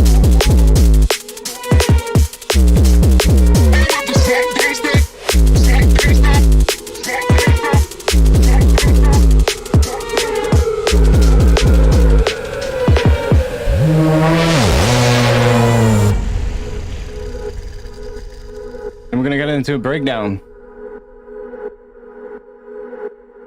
You leave for one meeting and come back to have my face melt off. That's a good sign.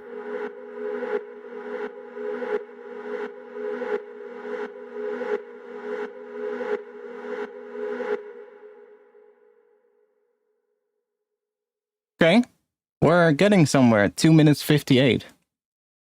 Nice.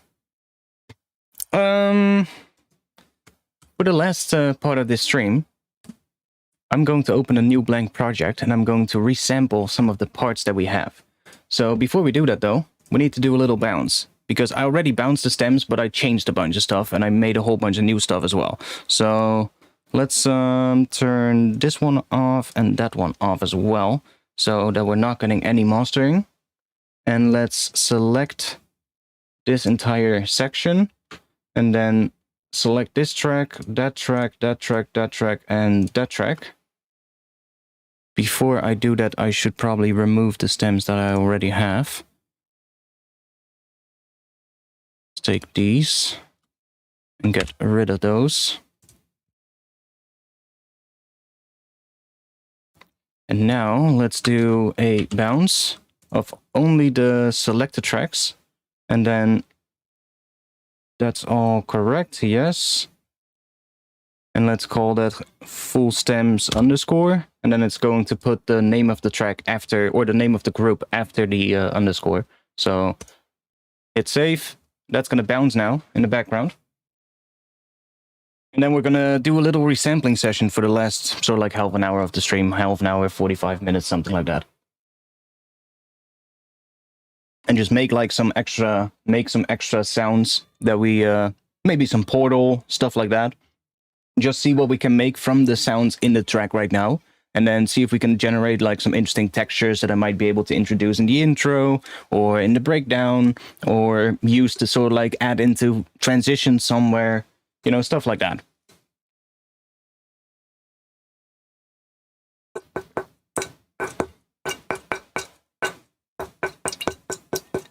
And then I will probably work again on it tonight and try and put some of those resampled stuff in. But I'm gonna have to take a little dinner break in between. I need to go eat something and I need to go do some shopping. Go to the supermarket. I haven't been out the house yet today, so I need to go and get some air outside. Stock up on drinks.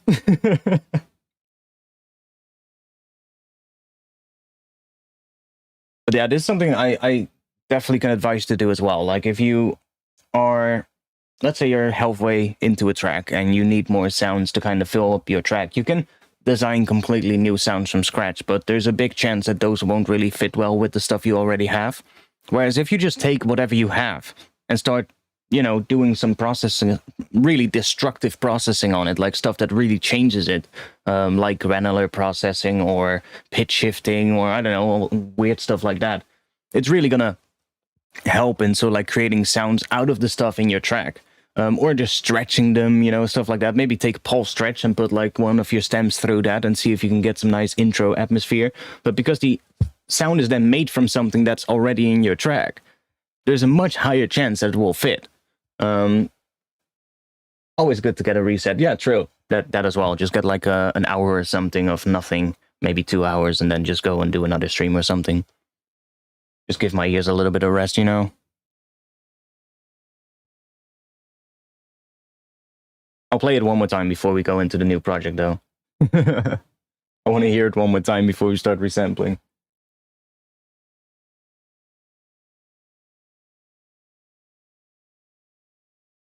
But yeah, today was early. I mean, I was going to work on this track tonight, this afternoon, so I was like, yeah, why not stream? There's actually, I have to say, there's actually a surprising good amount of viewers for an afternoon. Like most Europeans are at work right now, I would assume, so.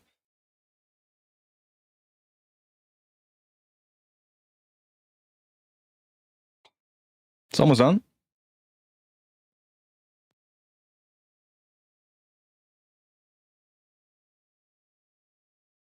No, I also have some monitors, but they're small monitors. I don't really have big monitors right here because I don't have the space for that.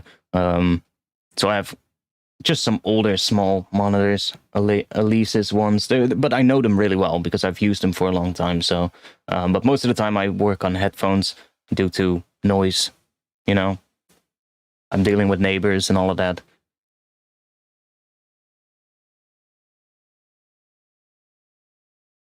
Background noises from artifacts while working. Okay, that's cool.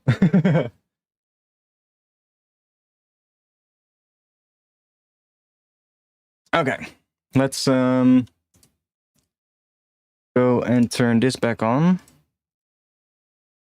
Probably should have bounced the bass without the sidechain. Well, fuck it, I'm not gonna redo it again. We're just gonna resample the bass. I also have one without sidechain here already, so that's fine. There we go. So we have all the stems now. Let's just play this one more time.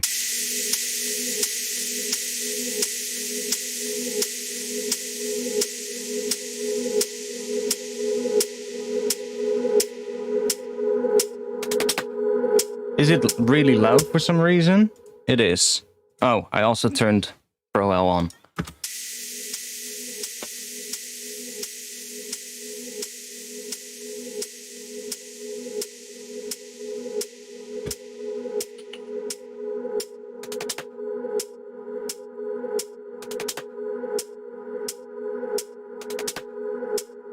Beyerdynamics DT880 Pros. When the sun goes down tonight, there'll be one thing on my mind. Want to discover a part of me, set me free. I'm on a mission, gotta find my space. I've got the world to see, led by only intuition. No, there's not a trace, I'm only counting on me. The vocal's really growing on me though, I have to say. I feel that wonders, that is somehow to know.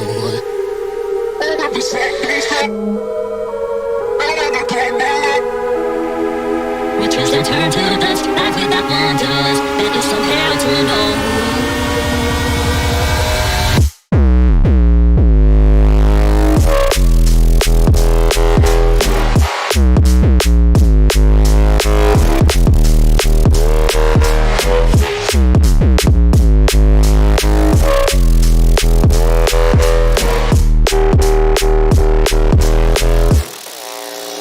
Oh, when the sun goes down, and when I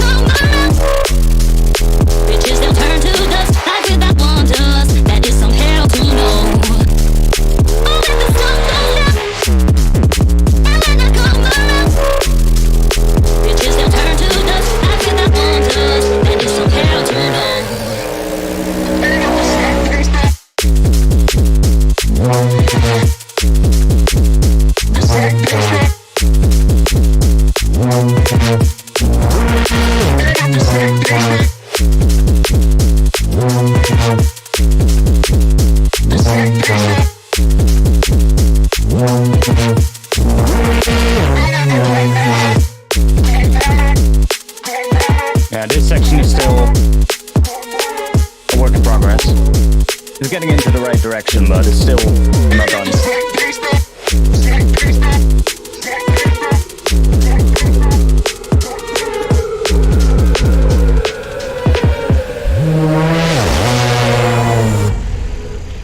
I like that Reese at the end.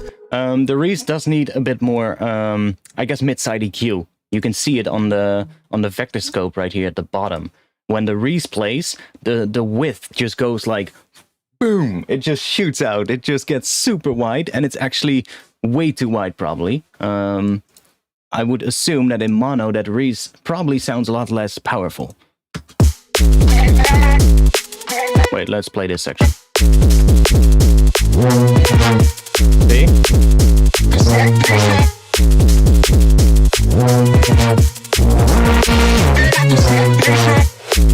So a little bit of mid-side EQ can fix that, to kind of make that a little bit less wide and only have it wide in the areas where it needs to be wide, if you get what I mean. So the sub-frequencies don't have to be wide. It's just that it needs to have a little bit less width in the mid-frequencies, and the high frequencies can just be wide. You know, that's nice.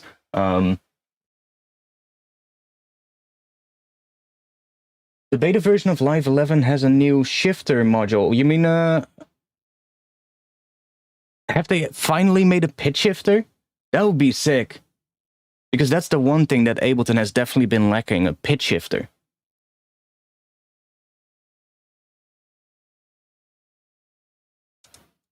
But yeah, I really like how it transitions into the next section here. It's just that this section still needs a bit of stuff to kind of fill it up and needs some automation and stuff.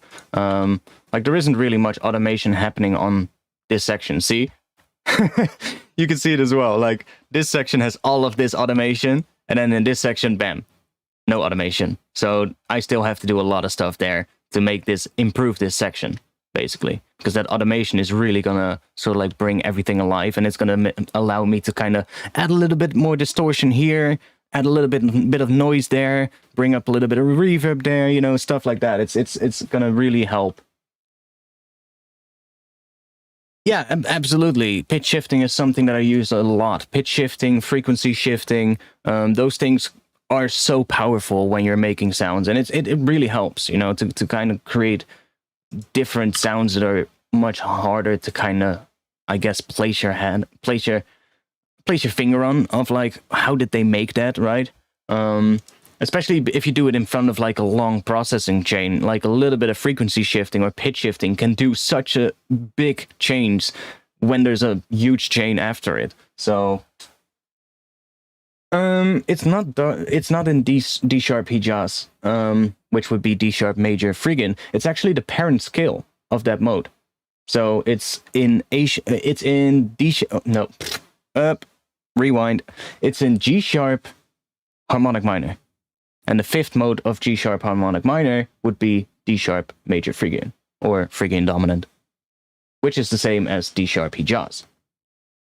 So it's the actual the parent scale of it, basically.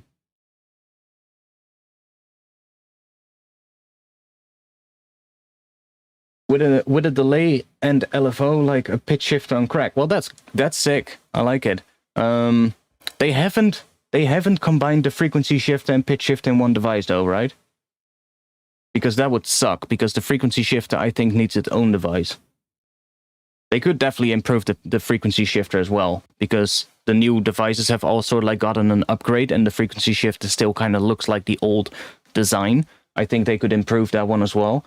But I think they should make like a separate pitch shifter device and a separate frequency shifter device, because they've combined the phaser flanger kind of thing, right? But I kind of would like those other two to be separate. Although they could probably just put it in one and just give you a switch to switch between the two. It wouldn't make much of a difference, I guess. I think, yeah, maybe it would even be smart to combine them and just give you a switch, just like they did with the flanger, the phaser, and the chorus. What was it? The chorus, flanger, phaser? Yeah, I think it was that. Oh no, they did the chorus ensemble and then the phaser, flanger, however you want to pronounce it. I guess you could make a frequency shifter and pitch shifter device out of it, but I'm not sure if they've done that or if they've just made a pitch shifter. I left the frequency shifter alone.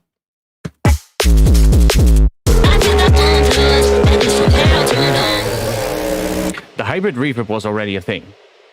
That one was introduced with the release of Live 11.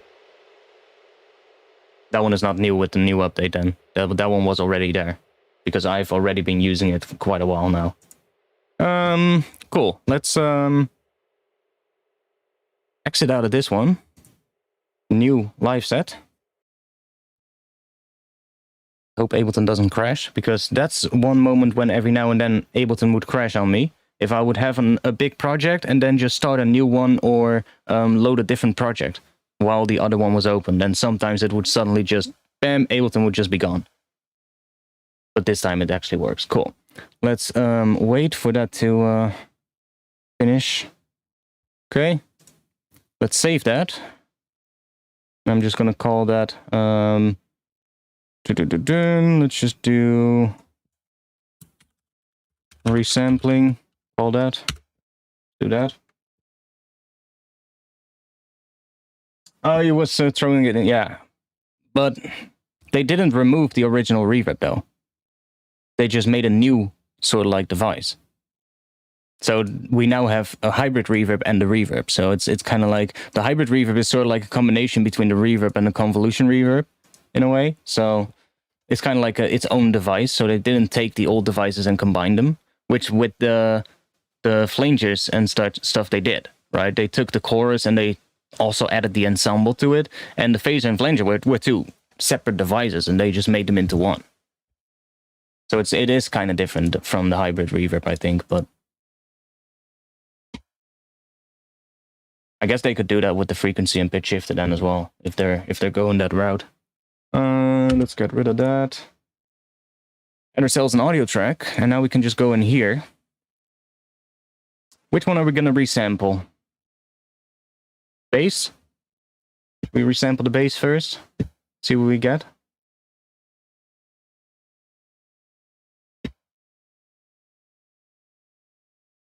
And just rewarp it again so we can adjust this so that we have it start basically here.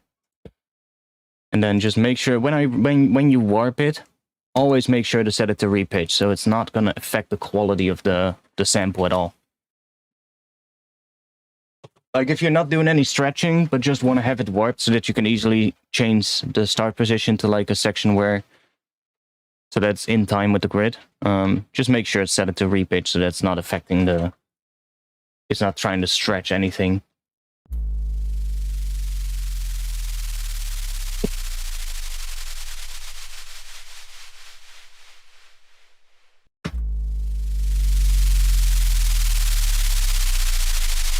Boost that with 8 decibels, which is exactly what the output of the group was taken down with.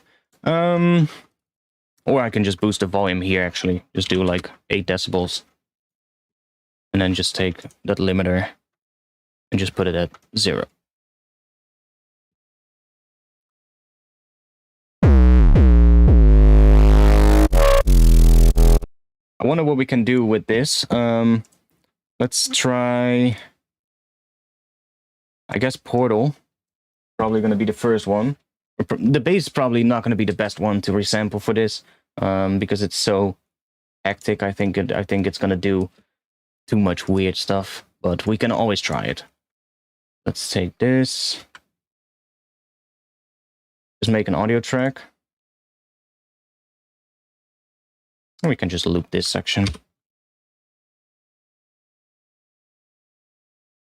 And then take the output of track number 6, or just a master, so that if we're clipping, then it's also just taking that down.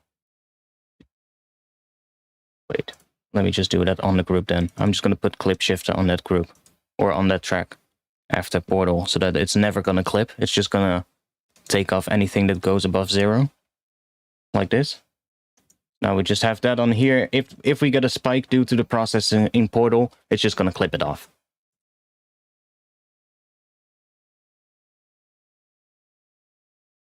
Cool. Switch to that view, and let's just do a little resampling session with this. So arm this track. Make sure the input is from track number 6.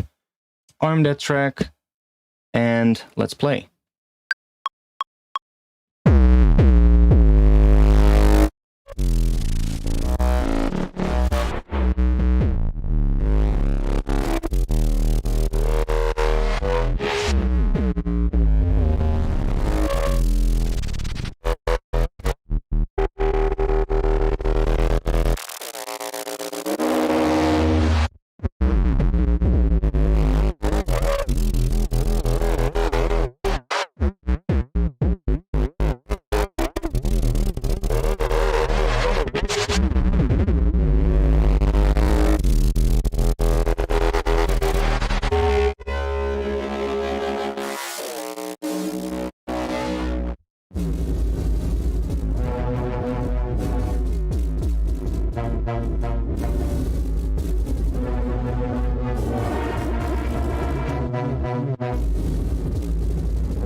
Ooh, that was nice.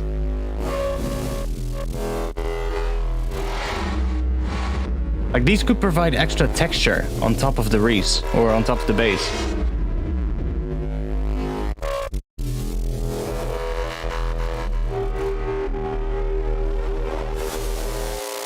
Yeah, yesterday's stream is on my channel as well. It's just the last available stream on my channel before this one. And I'll probably be back again tonight for a third stream.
Holy shit, it's hailing outside.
Well, it's funny. On the right side of my room, I look out the window and it's raining and it's really gray. But on the left side, when I look out the window, I see blue sky.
This could be nasty, these.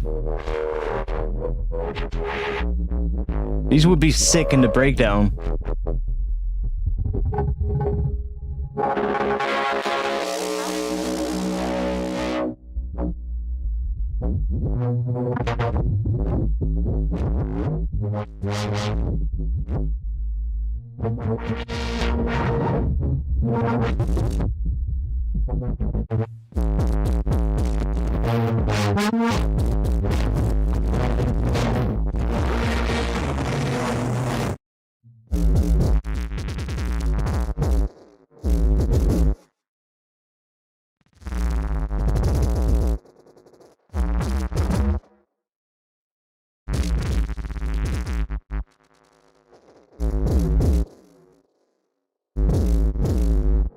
Okay.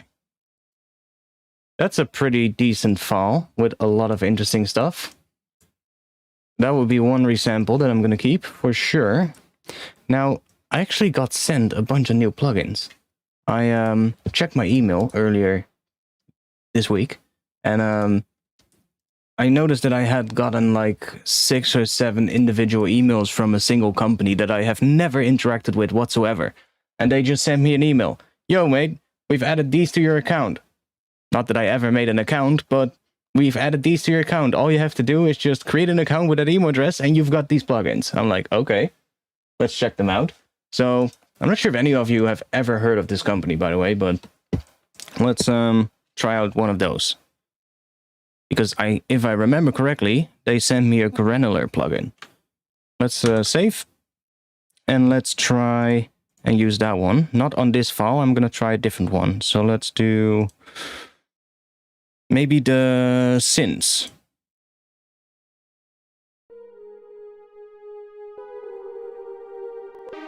Oh, that's only that. Then the atmosphere. That one has the violin. That might be nice. You know what? Let's corrupt the bass. And let's create another audio track. Oh, we already have one. Let's put that in here. And let's put the atmosphere on here. Unwarp. Make sure it's all the way at start. Warp it again. Set it to repitch. And we have to align that. So I think that has to be like that. And then we can just take this off. Do that. Do this. Let's just resample these through that granular thing. Let's see what we get. Oh yeah, with the vocals, of course. You know what? Synths and vocals. That might be a good one.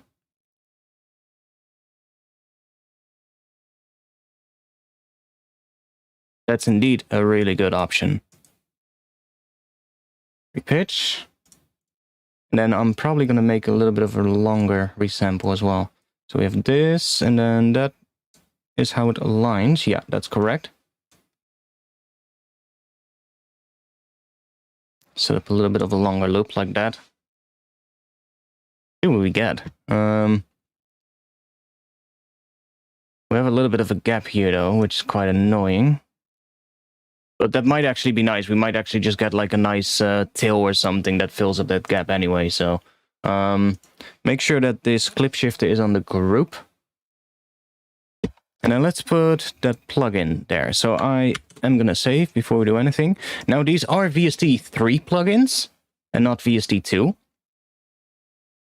But they sent me those plugins and I was like, okay. So the company is called Blease. And they have more than these, but they sent me these couple of ones. Let's try the Coronalizer. So that's what it looks like. Okay. I've never opened this thing, to be quite honest. I just installed it and I haven't checked it at all. So let's see what it does.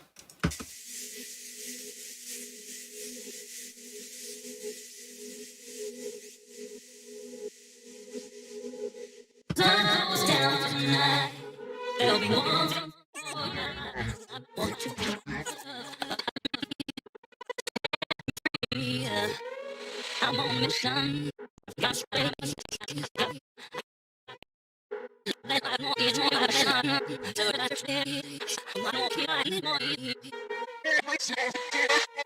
Oh, I haven't registered them yet.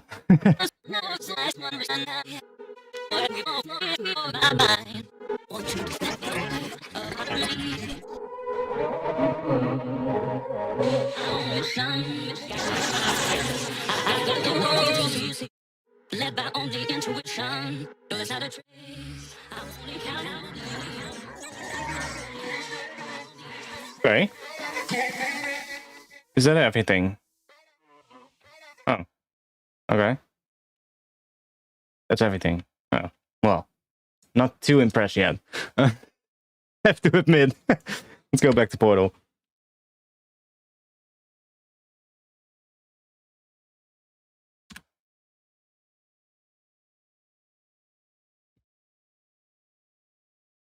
Start at the top for this time.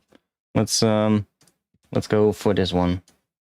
Let's set this output to be group number 6. So it's going to record the group number 6.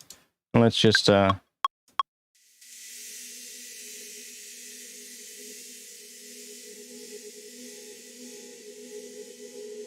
of course, try to mess with it, but the preset should give you a good impression of what it can do. And I wasn't too impressed with it yet.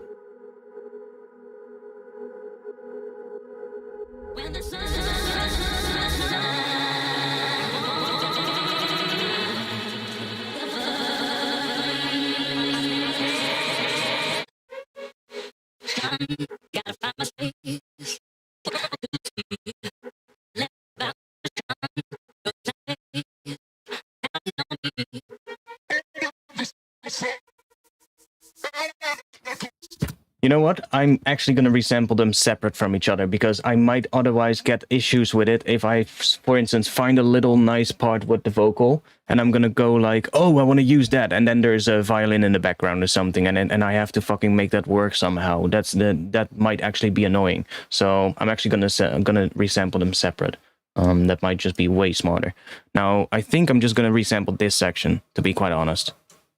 Because it's kind of, this section kind of repeats parts of this section anyway. So then we can just keep going, basically, not really have to worry too much. So let's just loop this right here. Now I am going to keep this little file because there were a couple of things in there that might actually be nice, but let's just do this again.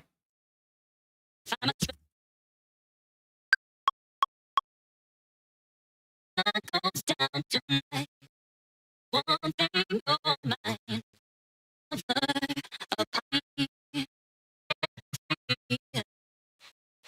Gotta find my space. World to see. Led by Saturdays. I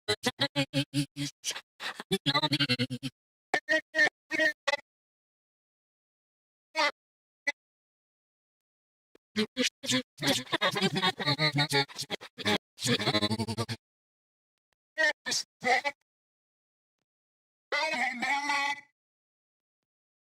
Reaches the wonder is so beautiful.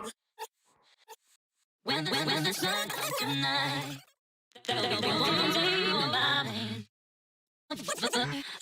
Out of me, set me free.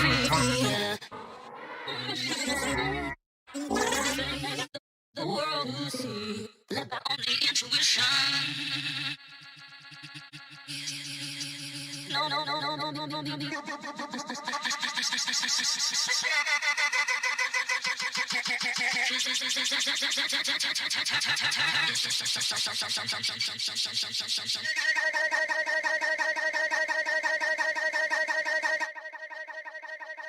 I'm just going to leave it here for a little bit because we might actually be able to use these parts, these rhythmic things. VST3 is basically just a new version of VST2. Or what was it? VST 2 point something. Oh yeah, 2.4. Yeah, exactly.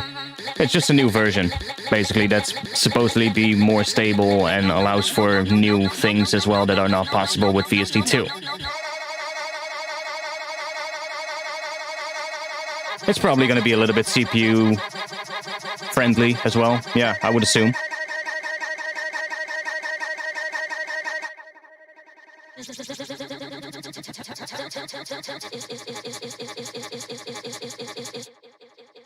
Like, these stabby parts can be nice in the drop. Kind of chop up and make a little pattern out of or something.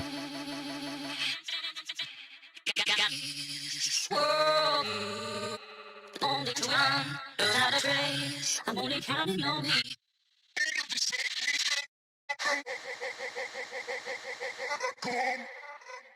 To start the stars without wonders, that is somehow to know.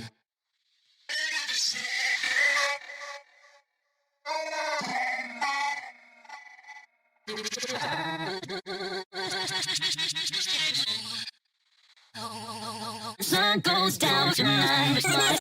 There'll be one thing on my mind.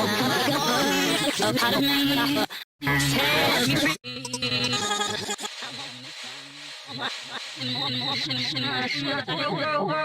Led by only intuition.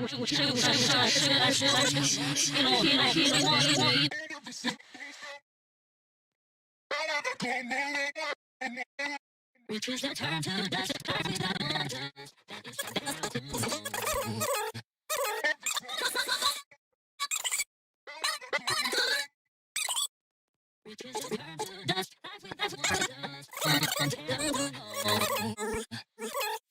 When the sun comes tonight, there'll be one thing set me free. I'm on a mission, got so much space. I've got the world to see. Led by the intuition, there's out of the trace. I'm gonna count on me.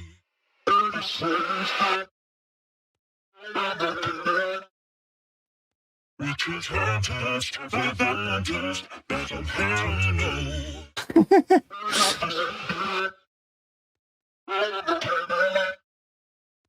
Reaches the touch of dust, without wonders, that is so held to know. When the sun goes down, there'll be one to discover how to I'm done. Space, I've got to see. Let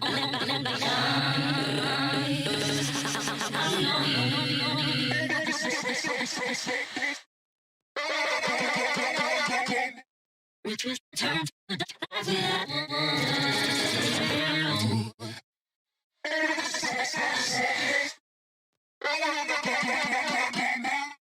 reaches turn to the that is somehow slow. One thing on one set me free.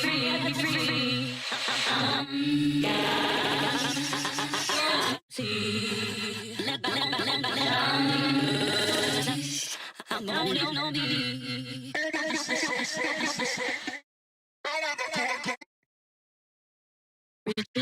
That is something to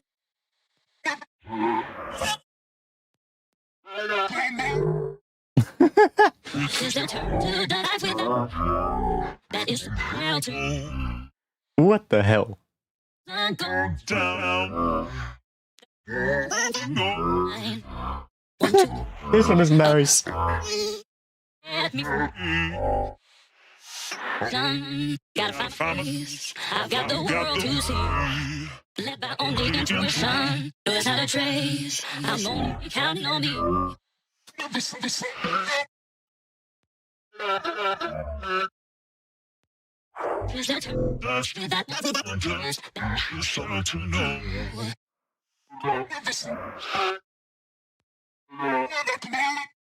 There's such weird stuff happening here.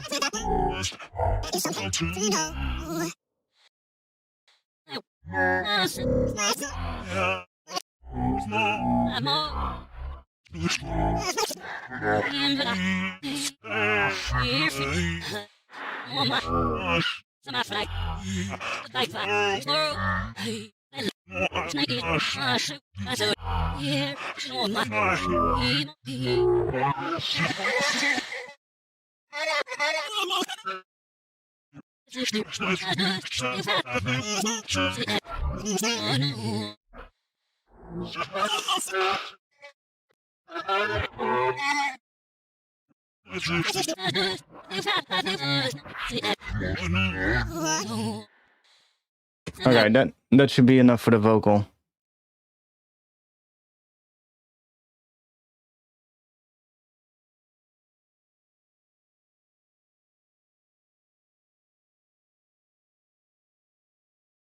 Okay, I'm gonna stop the stream there. This was quite a lot of fun. I'm gonna stop the stream there because I'm gonna go and eat some dinner in like 30 minutes, and or at least I'm gonna go and have to see what I'm gonna eat, and I'm gonna go and hopefully be able to go and do a little bit of shopping without getting wet in the rain, and I guess I'll be back tonight if I feel like it. I'll let you guys know on Discord. So I'll probably go live though tonight. I am feeling it, so I'll let you guys know on Discord. That's the link to the Discord server, so if you want to join, if you're not a member yet, then join. And yeah, thanks for being here. There were still quite a few people watching on this afternoon. I normally don't stream on an afternoon, so it was a little bit of a test as well to see how many people would actually be here. I guess we have to play the track one more time. Right? Luckily, I don't have to open up the other project because I have the stems. So we'll just grab those real quick to end the stream with. Let's just grab these and do that. So we have the bass with the sidechain. This is the one without. So let's get rid of that one. Make sure that these are not warped. Adjust them real quick. This is still quicker than loading up the other project file because the other project file is literally getting huge. So we'll just do this real quick. We'll have something to end the stream with. Cool. So let's group that. Group that. Solo that group. But that's the only thing we're hearing. And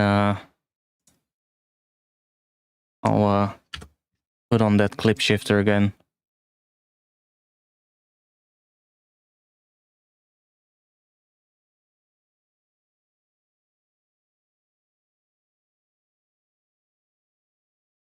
Yeah, I'll probably go live tonight. I'm feeling like working on this track a bit more. I'll have to listen to it a bit on my speakers though before we do tonight's stream, so I can kind of get an idea of what I want to do tonight. But yeah, I'll probably be back at like 8:30ish, something like that. So that's gonna be in 3 hours from now. So thanks for being here. That was it, and I hope to see you guys again tonight. Peace. Not sure how much level we need here, but I think about 8 should probably be good enough. See you guys tonight.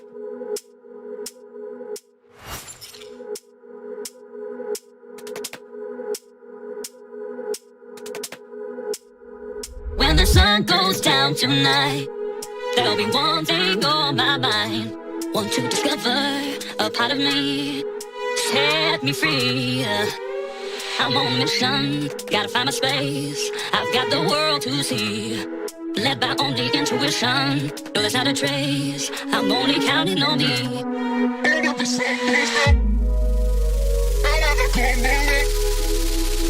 Which is the turn to dust, life without wonders. That is somehow to know.